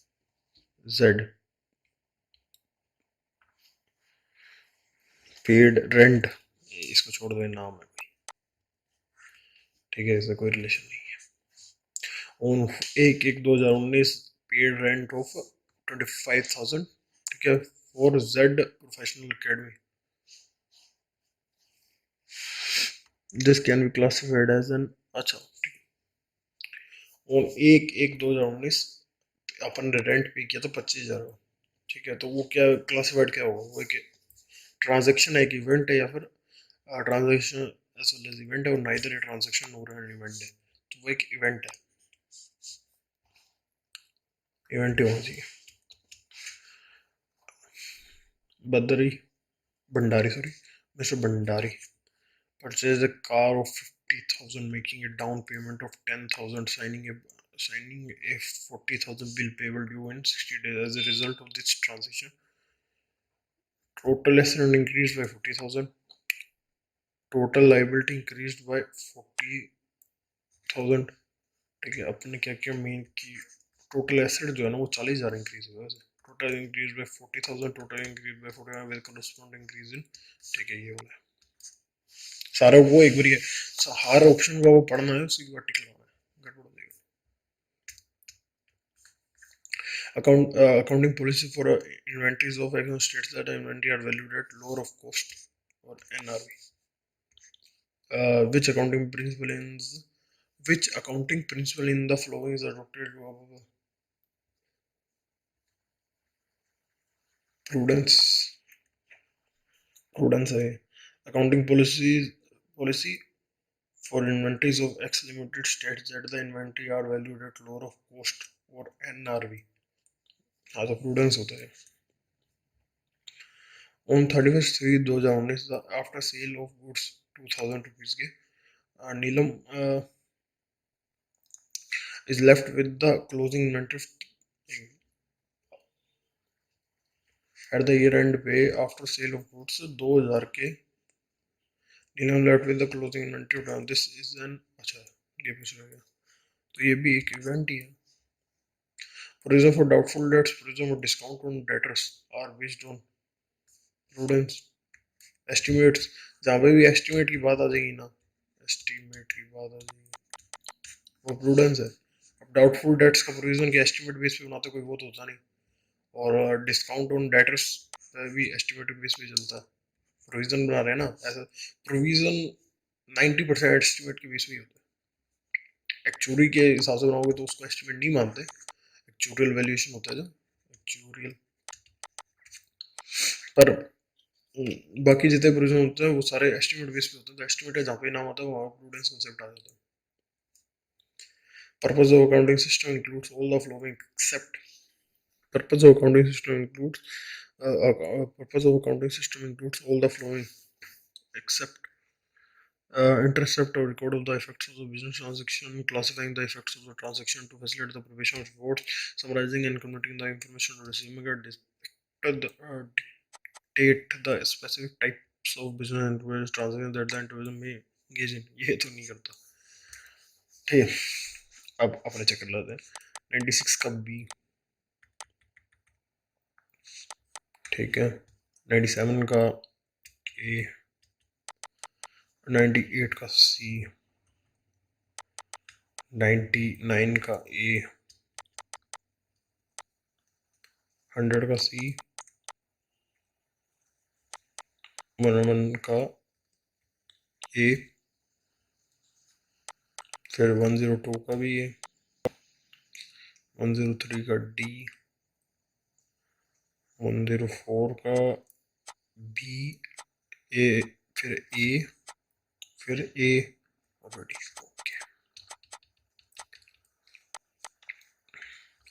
ओके, अकाउंटिंग साइकिल और अकाउंटिंग प्रोसेस इंक्लूड्स डैश।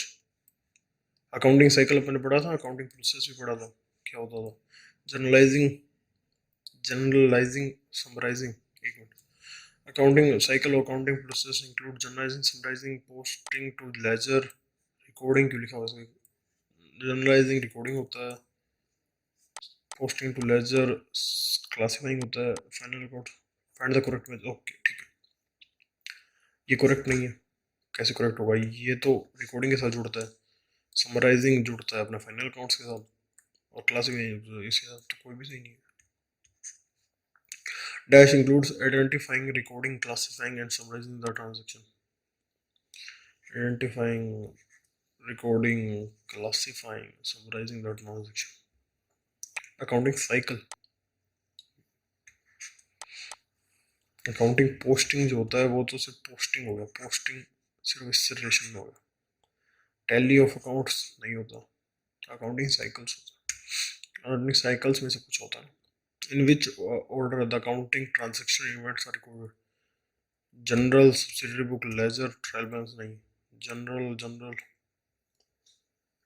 एक मिनट, जनरल लेजर जनरल फिर कैसे है, ये तो किसी की बात नहीं, सब्सिडरी बुक लेजर, हाँ यही सही है सॉरी, पहले क्या होता है, जनरल एंट्री होती है, फिर वो सब्सिडरी बुक जनरल होती है, या फिर जनरल जनरल में होगी, या फिर सब्सिडरी जनरल में होगी, सब्सिडरी की सब डिवाइडेड भी होते हैं, स्पेशल जनरल जिसको कहते हैं, ठीक है। तो उसके बाद क्या होता है कि स्पेशल जनरल का जो टोटल होता है ना, जो टोटल होता है जितनी भी एंट्रीज होती है फॉर द पीरियड, वो अपने सारे उसके अकाउंट में भेजते हैं, उसको लेजर पोस्टिंग कहते हैं, फिर उससे ट्रायल बैलेंस बनता है, तो सॉरी सब्सिडरी बुक में, फिर उससे लेजर में भेजते हैं, और फिर उससे ट्रायल बैलेंस बनता है, तो ये answer. Journal is the book in which every transaction is recorded before being posted into ledger. Prime entry. Journal is a prime entry book कहते हैं। Dash is a book in which all the business transactions are originally recorded in a chronological order from which they are posted to ledger. Journal. Journal has कितने column, ये important है क्योंकि इस पे कोई भी ध्यान नहीं देता, 5 columns होते हैं। Dash, transaction which are interconnected have taken place simultaneously are recorded by means of transactions which are interconnected and have taken place simultaneously are recorded by means of combined journal entry. Combined क्योंकि interconnected है। Dash is a principal book, prime book की बात नहीं करें, principal book क्या होता है, ledger होता है of account where the similar transaction related to a particular person or property or revenue expense, ये तीनों real सॉरी पर्सनल, नॉमिनल और रियल तीनों के बारे में बात होती है। Ledger, ledger is the accounts where principal book similar transaction related principal book होती है।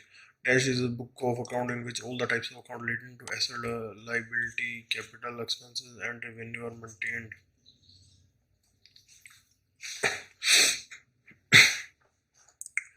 Dash is a book of accounts in which all the types of accounts relating to asset, liability, ledger.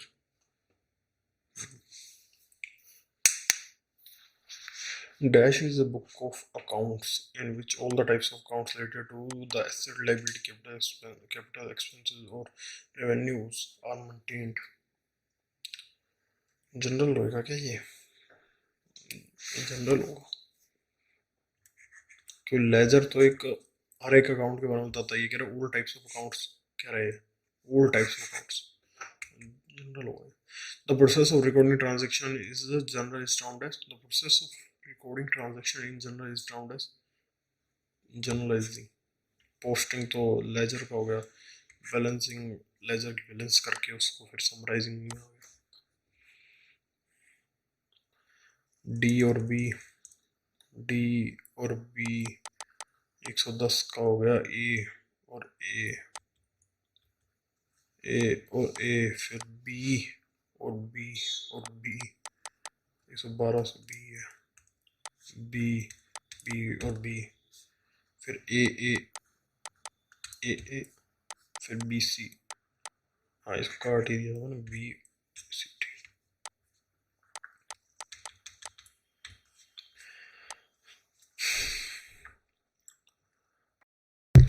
चलो फिर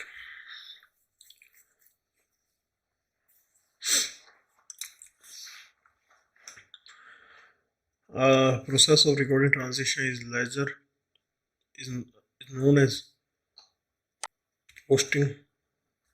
Journal is the book of analytical record, chronological record, alphabetical record, chronological record. Ledger is a book of analytical record. ये alphabetical record, analytical record होगा जी. The process of equalizing the two sides of account by putting the difference in the on the side where the count is showed is known as balancing. Journal and the ledger records are records. Journal and ledger records transaction in chronological order, analytical order respectively, analytical order and chronological order respectively. ये chronological होती है और ये analytical होती है. Ledger book is properly known as primary book.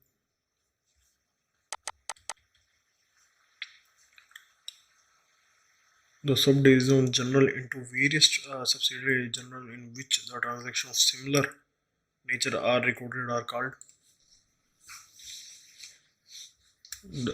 the subdivision. The subdivision journal into various subsidiary journals in which the transactions of similar nature. अच्छा, subsidiary book की बात कर रहे हैं. Which of the following is or are the subsidiary book? Bills payable, purchase book, B and C तो है ही.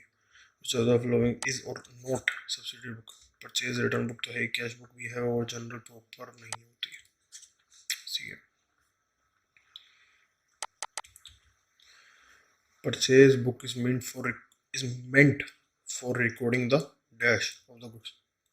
Credit purchase, busted purchase, cash purchase कभी भी नहीं हो सकती. Cash purchase are recorded in cash book. Purchase day book records all cash, all credit purchase of trading goods. ये all credit purchase क्यों लिया? अगर asset की credit purchase करोगे तो इस पे नहीं आएगा कभी भी, वो फिर जनरल में जाएगा अपने. आंसर देख लेते हैं.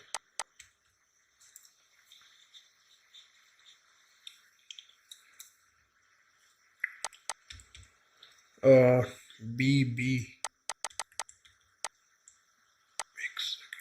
B B A A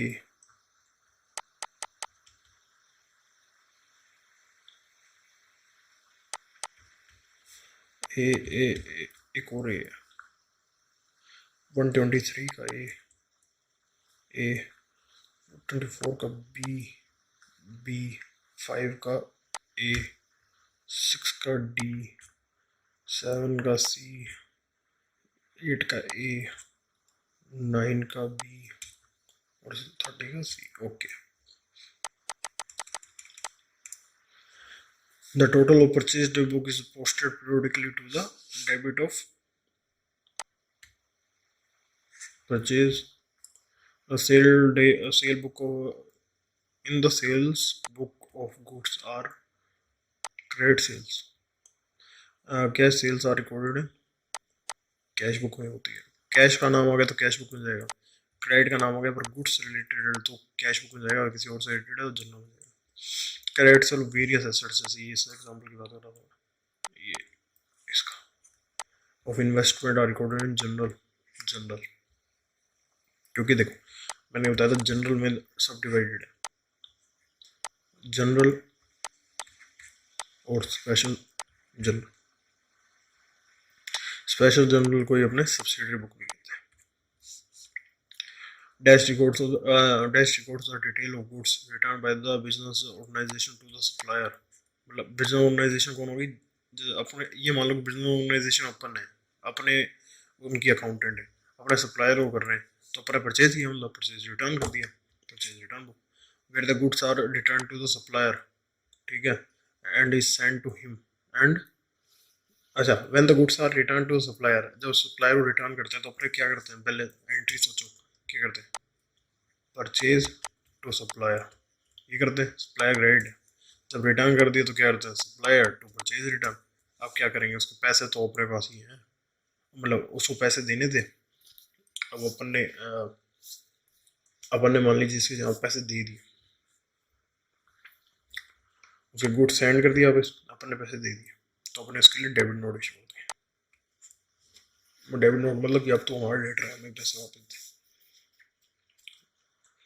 return to supplier ठीक है। डेबिट नोट क्रेडिट नोट की बात जब भी आएगी जब आपने पेमेंट कर दी हो, और पेमेंट ही नहीं की तो डेबिट नोट और क्रेडिट नोट की बात नहीं आएगी। ठीक है, क्यों आएगी? क्योंकि जब पेमेंट ही नहीं की तो फिर क्या बात की आएगी?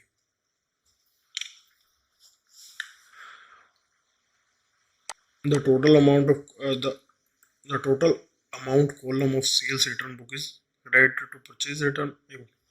The total amount column of sales return book is sales वैसे होती है क्रेडिट, किसी को पर्सन को डेटर टू सेल होती है। ठीक है, तो ये कह रहा है कि the total of column of cell return book is, तो डेबिट ही होगा ना, क्योंकि ये क्रेडिट था तो उसका उल्टा डेबिट ही होता है, debit to the sale return.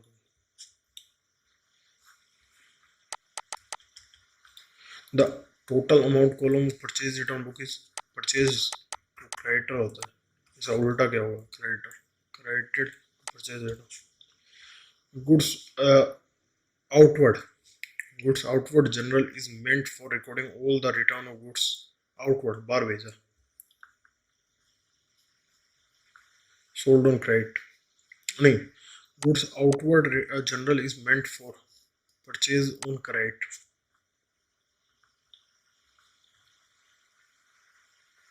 all the return of goods purchased on credit.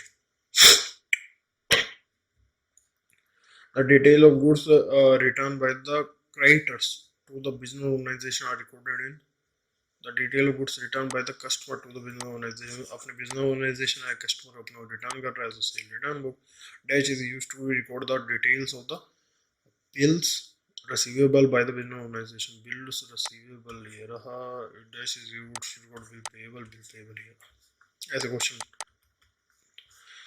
total amount of bills receivable is posted to the debit or bills receivable, क्योंकि डेबिट बैलेंस होता है।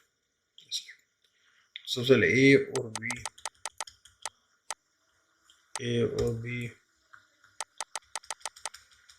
और सी और ए,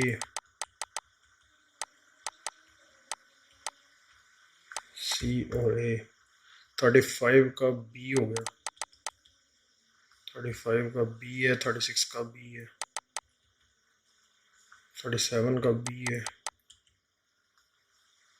38 का ए है, ठीक है, 39 का बी नहीं, 38 का ए है, 39 का ए है, 40 का ए है, 41 का सी है, 42 का बी है, बी बी बी, 42 नहीं ये सही था, 42 का बी है, ठीक है, 43 का सी।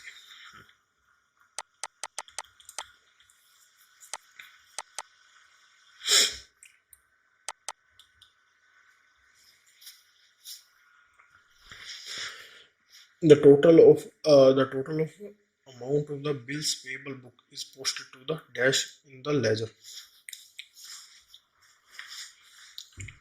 The total of the amount of the bills payable book is posted to the dash in the ledger. The total of the amount of bills payable book is posted to the dash to the ledger. Bills payable है, creditor होता है।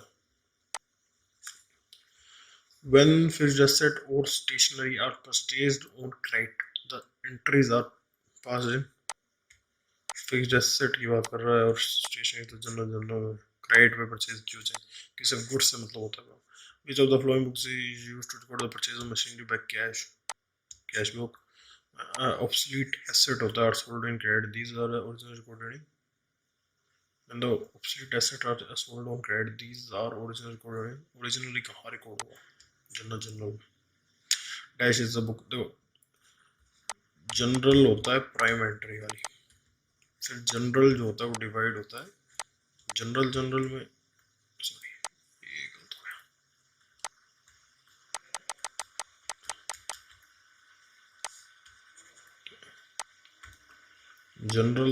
General में और special general. तो ये कह रहा कहाँ होगा? जनरल में। डैश इज, तो सारे होने तो जनरल में ही है रिकॉर्ड। उसके बाद ये है कि किधर रिकॉर्ड, कौन से में होने, किस टाइप में होने, कि जनरल में होने या फिर स्पेशल जनरल में। Dash is the book in which all the transaction concerning cash receipt और कैश पेमेंट, किया तुम्हें पता ही है, तो कैश बुक है। Cash book is a form of general account statement, all of the, क्योंकि ये दो तो है। अकाउंट होता है। Balance of cash column in the cash book has debit balance, balance of cash column in cash book has debit balance. ठीक है, दोनों ही होता है। कैश बुक की बात कर रहा है, कैश कॉलम ऐसे बनता है ना, तो ये डेबिट होता है, ये क्रेडिट होता है। Which of the following is or are a feature of cash book? It performs the function of both general और ledger। सही है, फीचर्स कह रहा है ना, ये सही है।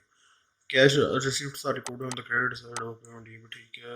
और it records to expect of transaction that is cash or credit।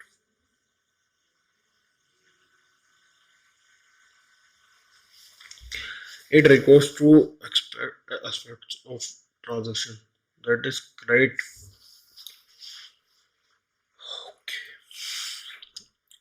It performs the function of both general and ledger। Sorry, it records to the two aspects of the transaction that is credit or cash or credit। ये credit बात क्यों आई है, पर चलो ये दो तो सही है ना। ये फीचर्स थोड़ी हो, फीचर वो है, ये फीचर नहीं है, ये होना चाहिए। या फिर तो अगर फीचर की बात कर रहे हैं, पर देख लेते हैं। Which of the following is or are the features of cash book? All the cash transactions are recorded chronologically in the cash book। Okay, it records features बोल रहा है अभी। It records only one aspect of transaction that is cash, ये feature है। It performs all the function of both general and ledger at the same time।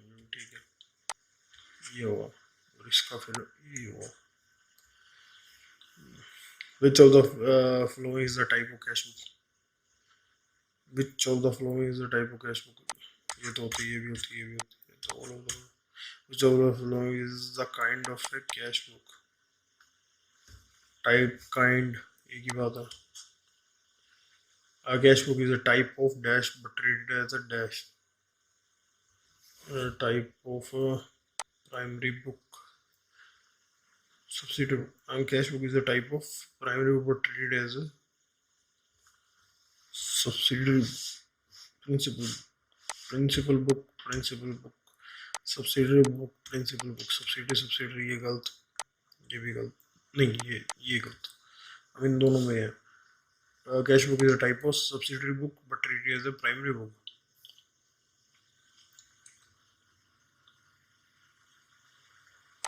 ये देख लेते हैं। 44 का बी, 45 का ए, 46 का ए, 47 का सी, 48 का बी, 49 का भी बी, 49 का बी है। Cash book is the form of in the form of account है यार, सॉरी, जनरल तो कभी होता ही नहीं है, स्टेटमेंट भी नहीं होता, सॉरी यही है। जनरल थोड़ी होता, लेजर और अकाउंट होता है। 50 A, balance of cash column in cash book has, कभी क्रेडिट बैलेंस नहीं होता, हमेशा डेबिट बैलेंस ही होता है। 51 का ए, ठीक है, ये मैं बता रहा यही होगा, इसलिए मैंने ये टिक किया। 52 का डी और 53 का डी, 54 का डी और B.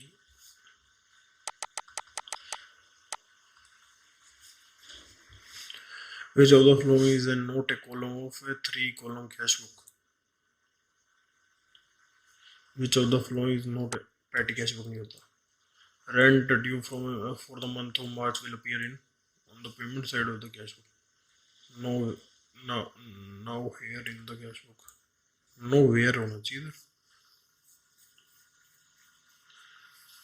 Will appear on the receipt side of the cash book as a counter। nowhere होना चाहिए, now here नहीं होना, nowhere होना चाहिए।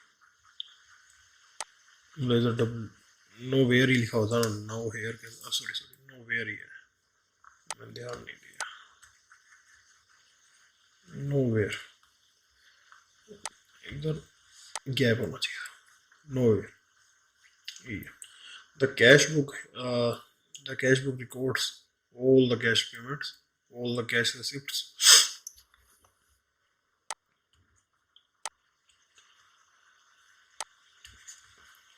Which of the column of the cash book can have a credit opening or closing balance? Which of the column of cash book can have credit opening and closing balance? Discount column. Credit तो होता ही नहीं है. Which of the discount column हो सकता है. Bank का तो credit होता ही नहीं. बैंक का हो सकता है डी होगा अगर ओवरड्राफ्ट है तो, और वो लोन में आ जाएगा. ई होगा. Which of the column of the cash book is never balanced? Discount column. ये P&L में चल जाता है. Cash account is real. Total debit side of the discount column of the cash book is posted to the debit of discount allowed. Debit balance of cash account show cash in hand. Contra entry appears in cash book. Contra entry are passed only when double column cash book, triple column cash book. If a transaction involves both cash and bank account, it is entered on both sides of the cash. One side. If the transaction involves both cash and bank account, मतलब contra हो गई, it is entered on the both side of the cash book. It is entered on both sides of the cash book. One is the cash column and second in bank column through an opposite side. This is called contra entry. Payment in cash of small amounts like travel. ये petty cash की याद आ रहा है. Balance of petty cash is asset. 56 का D. Which of the following is not a column of 3 column cash book? Cash column. ये गलत है answer. ये होता है, ये होता है, ये भी होता है. ये आंसर गलत है. बी होगा इधर. मैं इसको सही कर लूँ, इधर बी आएगा. 57 का सी, 58 का सी, 59 का डी, 59 का डी आ रही है. सही होगा ना, क्योंकि बैंक कॉलम में ओवर ओडी भी आता है इसलिए.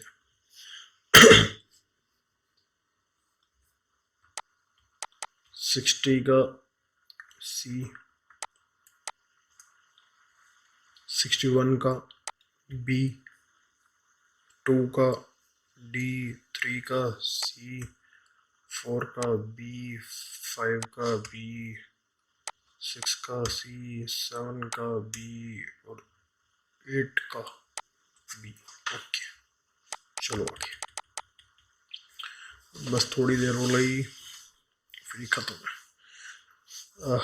इधर देखो, ये अभी अपन 16th पेज पे, 20 पेज तक जाना है अपने को. बस 5 पेज और, 6, 7, 8, 9, 10. ठीक है, 5 page. Which of the following is or are advantage of the impressed system? It saves the time of the chief cashier. It reduces the chances of misuse of cash. Sorry. The petty cashier generally works on the dash. Petty cashier impressed पे काम होता है. Petty cash book may be treated as a part of double entry system. Merely memorandum book. Either A or either B. नीचे वाला ये वाला क्या है? C है. Which of the following statement is or are true? Cash book records all the cash received of payment. Cash book records all the sales, purchase, transaction of the goods or both. ये नहीं होता. Cash book account on cash payments. Select the correct one. ये सही है, ये सही है और ये सही है. 1 और 3.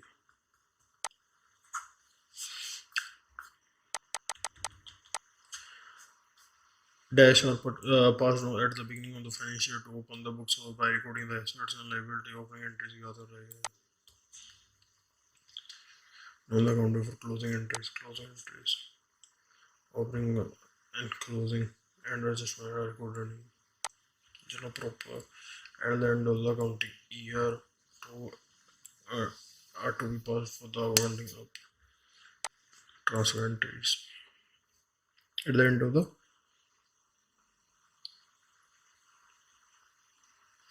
ये ट्रांसफर एंट्रीज है, ये एडजस्टमेंट एंट्रीज है, क्या का आर टू बी पास और द आउटस्टैंडिंग प्रीपेड वगैरह, ये एडजस्टमेंट एंट्री। ये क्लोजिंग भी हो सकता है, क्लोजिंग है, एडजस्टमेंट नहीं है, क्लोजिंग और अकाउंटिंग ईयर के एंड पे ये पास करते हैं ना बैलेंसिंग करने के लिए, बैलेंसिंग करने के लिए मतलब ट्रांसफर करने के लिए।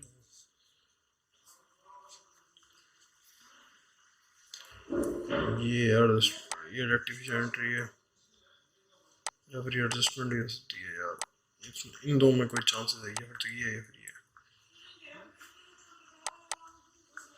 A dash is a schedule or a list of balances of both debit side और credit side restricted। अच्छा ट्रायल बैलेंस की बात कर रहा है। 69 का D, 70 का D, 71 का C और 72 का D, 73 का D, 70 का C, D, B। हाँ एडजस्टमेंट कह रहा था, एडजस्टमेंट है, क्लोजिंग नहीं। 7 का A, C,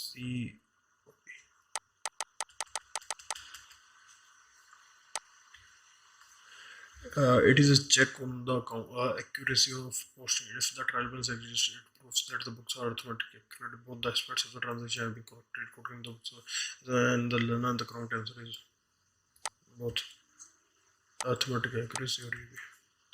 At the end of the accounting period, or at the end of each month, the balances of the ledger accounts are extracted. At the end of the accounting period, or at the each month for the accounting period कोई भी रख सकते हो आप, the balance of ledger account are extracted and trial balance is prepared. Which of the following is or are the method of preparation of trial balance? Balance method, total balance, ये भी दोनों ही थे पढ़े हुए बंदे। Dash, oh important. If the trial balances do not agree after transfer of the balances of all the ledger accounts, including cash, bank account, all and also error are not located timely, then the trial balance is tallied by the transferring the difference between credit capital में जाता है। The balance of asset account, expense account, loss account are placed in the trial balance debit column में। Debit होता है कि debit होता है, तो जो उनका डेबिट बैलेंस वो डेबिट में जाता है।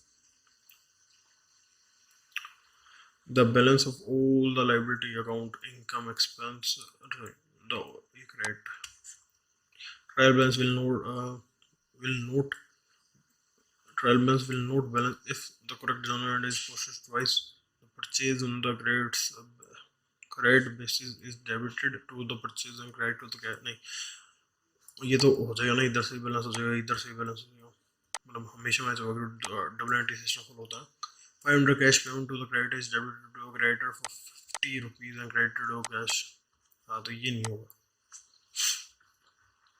All expenses and liabilities appearing in the trial balance are transferred to the trading। अच्छा liability नहीं, लॉसेस की बात कर रहे हैं, इसकी बात कर रहे हैं। After the preparation of ledger, the next step is to preparation of trial balance। Important difference of total of both debit or credit side of the trade balance transfer to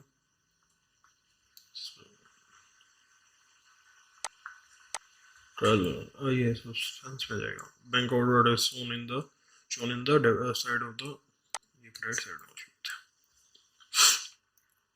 ये सिंपल क्वेश्चन है इसलिए मैंने ज़्यादा time नहीं लगाया। फिर आ गया अपना 81 का डी, अरे यार 81, ओहो 81 का D,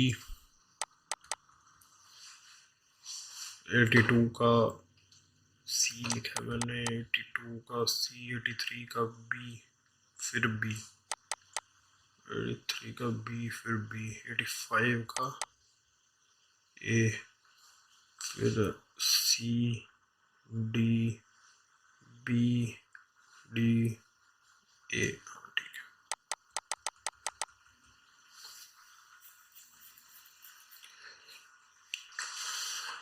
Okay. After preparing the trial balance, the accountant finds that a total debit side is short by 1500. This is a difference will be credited to after preparing trial balance. The accountant finds that a total debit side is short by 50. The debitor plus expense account होगा ना, the purchase of furniture non cash upon the date will be recorded in cash book. अगर इधर credit होता ना इसलिए credit होता तो ये आता, मतलब ये वाला कर देते purchase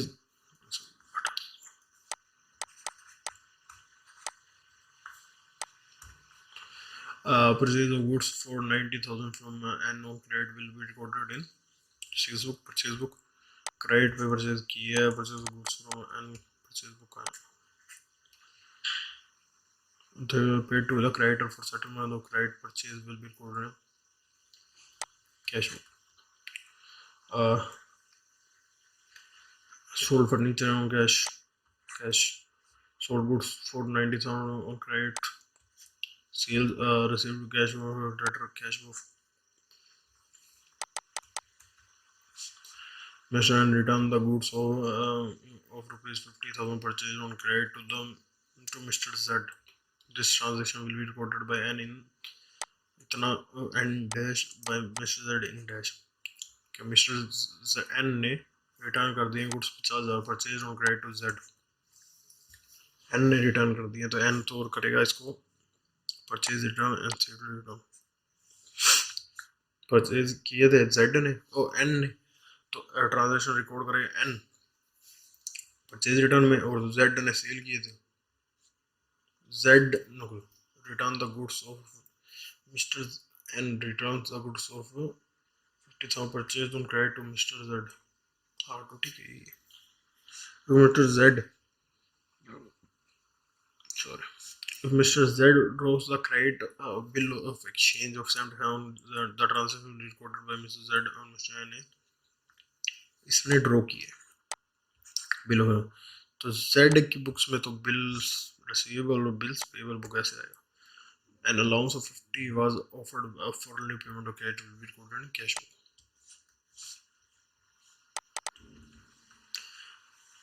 A second-hand motor car was purchased on credit.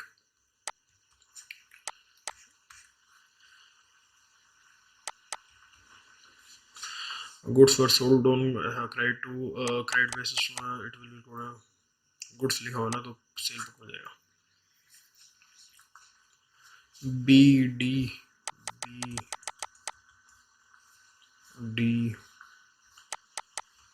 फिर B D फिर A फिर D फिर B फिर A फिर D फिर A फिर D.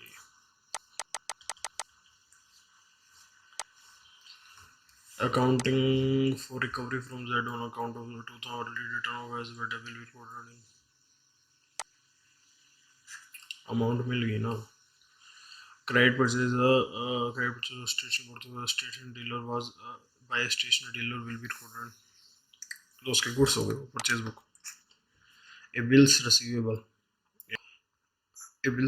telephone which was received from debtor in full settlement for a claim of 11,000 will be recorded in bill receivable book. Outstanding salary of 34,000 to be provided in the accounts will be recorded in a debit note of 20,000 issued by Mr. Z for goods returned by us to be accounted for.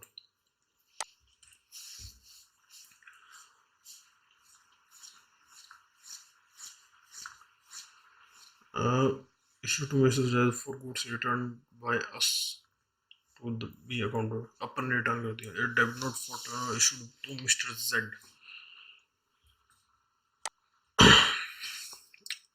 Investment was sold in cash book. Investment was sold on credit. General. Salary paid in cash book.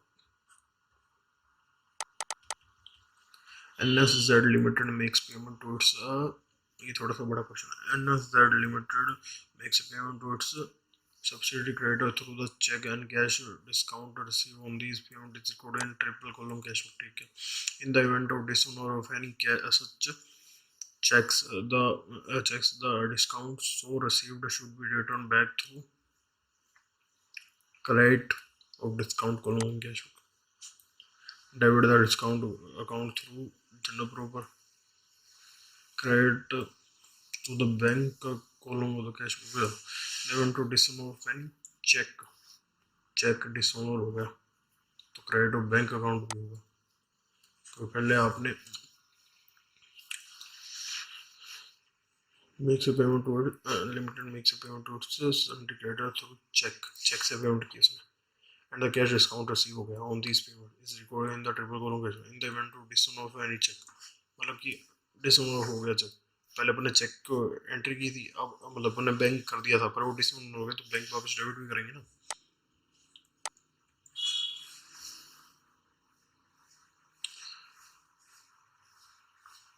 In the event dishonor, the discount so received should be returned back through,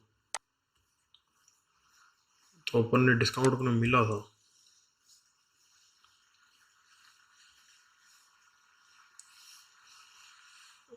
credit to discount को cash book debit credit to the credit, ये वाला important है, इसको important debit to the cash book account through journal proper हो।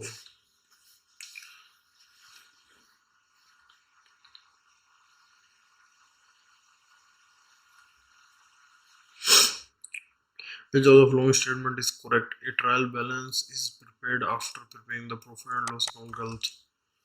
A trial balance show only balance of asset and liability, ये भी गलत। Nominal account ये भी गलत। There is, हाँ ये सही है। Dash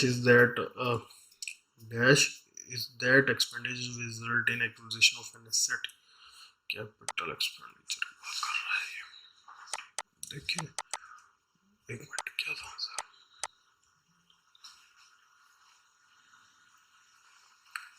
203 का डी और सी, 5 का ए और बी सी और ए, 7 का सी और ए, 9 का बी और बी, 9 का बी और बी, 11 का डी, 4th और 5th क्या है, credit to the creditors account through journal proper. ठीक है, अब ये क्यों हुआ, पहले तो ये जो अपन को क्रेडिट में अपन ने लिया था डिस्काउंट उसको डेबिट से ख़त्म कर दिया जनरल प्रॉपर की यूज़ करके, क्योंकि जो 3 कॉलम होती है ना उसके अंदर इधर डिस्काउंट अलाउड होता है, अलाउड, और इधर जब होता है ना तो इधर डिस्काउंट रिसीव्ड होता है, रिसीव्ड। तो अब अगर अपने को डिस्काउंट रिसीव्ड, अब अगर अपने को उल्टा करना है, मतलब कि रिवर्सल एंट्री मारनी है, तो अपने कभी उसको डिस्काउंट अलाउड के कॉलम में डाल सकते, क्योंकि अपने अलाउ नहीं किया था, अपने को मिला था, तो उसको उल्टा करना है तो अपने को जनरल प्रॉपर से करना पड़ेगा। तो डिस्काउंट की ये बात आपको समझ आ गई। अब दूसरी एक और एंट्री क्रेडिट की डालेंगे, credit to the creditors account through journal proper. अपन ने क्या कर दिया, अपन ने ये जो एंट्री है ना ये उल्टी करने वाली, मतलब ये जो रिवर्सल एंट्री है ये कैसे मारेंगे अपने, ये अपने मारेंगे discount account debit to creditor. क्यों, क्योंकि क्रेडिटर ने अपने डिस्काउंट दे दिया था कितने रुपए का, मान लीजिए कितने का भी दिया, 20 रुपये का दिया, तो 20 रुपये का अपने क्रेडिटर को कम कर दिया था, पर अब क्या वो डिस्काउंट हो गया तो अपने को डिस्काउंट अब मिलेगा नहीं, वो डिस्काउंट अब खत्म हो गया, तो उससे अपने क्रेडिटर को वापस बढ़ाना है तो क्रेडिट करेंगे ना उसे, तो डिस्काउंट खत्म कर दिया। डी और ए, ये लास्ट पेज है, सारे क्वेश्चन हो गए, ये मान लीजिए कि सारे क्वेश्चन हो गए और पेपर में इससे इजी क्वेश्चन हो गए, कई कई जो इंपॉर्टेंट लिखे हुए हैं ना वो एकदम एक्सट्रीम लेवल के, इससे हार्ड नहीं आएंगे। Expenses whose expenses whose benefit expire within 1 year of expenditure, which are incurred to maintain the earning capacity of the existing asset atoms, whose benefit expire within the year of expenditure. तो वो revenue होता. There are certain expenses. There are certain expenses which may be in the nature of revenue, but their benefits may not be consumed in the year in which. अच्छा deferred की बात कर रहा है. But which of the following is or an example of capital expenditure? Purchase of land and building by the property dealer. Property dealer के लिए capital नहीं है, ये उसके लिए nominal expense है. Revenue बोलूँगा उसको. Purchase में ये भी नहीं है. Patent ये.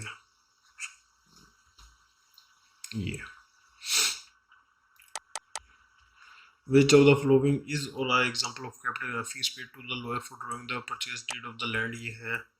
Overhauling expenses of the second hand machinery, ये भी है. cartridge paid for bringing the machine out. ठीक है. ट्रांसपोर्टेशन कॉस्ट की बात कर रहे हैं. जो भी एक एसेट को पूरा तरह रेडी होने के लिए जितने भी एक्सपेंसेस लगते हैं ना, put to ready to use होने के लिए जितने भी एक्सपेंसेस लगते हैं, रेडी टू यूज होने से पहले वो सारे एक्सपेंसेस उसकी कॉस्ट में इंक्लूड होते हैं, इसलिए उसको कैपिटल एक्सपेंडिचर माना जाता है. Amount paid for wages, salary, carriage of goods, rent paid, ये सब रेवेन्यू है.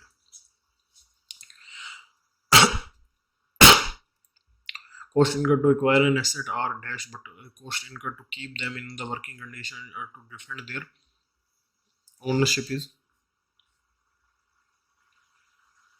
Cost incurred to acquire an asset, तो capital तो ही है, but cost incurred to keep them in a working condition to defend their ownership is revenue. Which of the following is or note the example of capital expenditure? Money spent to reduce the working expenses, like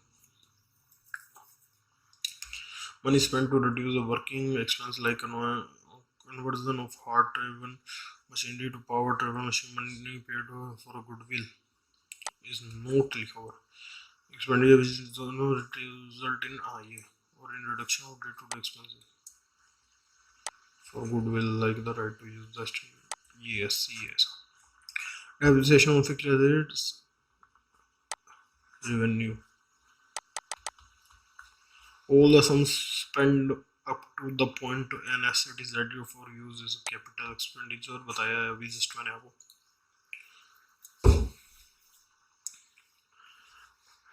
Fees paid to a lawyer for checking whether all the papers are in order before land is purchased. But if the later a suit is filed होना चाहिए against the purchaser, the legal cost will be. Fees paid to lawyer for checking whether all the papers are in order before the purchase of land, ये capital है. B फिर C है. C D 16 का C है, 17 D है, 16 का C और फिर D. B और A, C, B, A और A. ठीक है, तो इतना ही था. ये अपन ने 223 क्वेश्चन किए हैं. ठीक है, इसमें से 20 क्वेश्चन या 30 क्वेश्चन इम्पोर्टेंट है जो मैंने मार्क कराए हैं और जो पहले से मार्क थे. ये आप पेपर से पहले देख के जाओगे. इतने एमसीक्यू करने का मुझे नहीं लगता कि इससे बार पेपर आएगा, और इन एमसीक्यू के अलावा आप कोई भी नहीं करोगे क्योंकि आप पे टाइम नहीं होगा. ठीक है, 8 सब्जेक्ट है, 8 सब्जेक्ट को पढ़ना है, 21 से पेपर है. अगर आप सारा इन्हीं में दे दोगे टाइम तो फिर नहीं मिलेगा, क्योंकि एमसीक्यू पेपर आपके टाइम बचाने के लिए है. ये 3 एमसीक्यू पेपर है ना, जो इनमें आप अगर थोड़ी कम भी मेहनत करोगे तो चल जाए, पर उनमें डिस्क्रिप्टिव पार्ट में आपको मेहनत करनी पड़ेगी. तो इनकी तैयारी मैं करा दूंगा आपको तीनों की.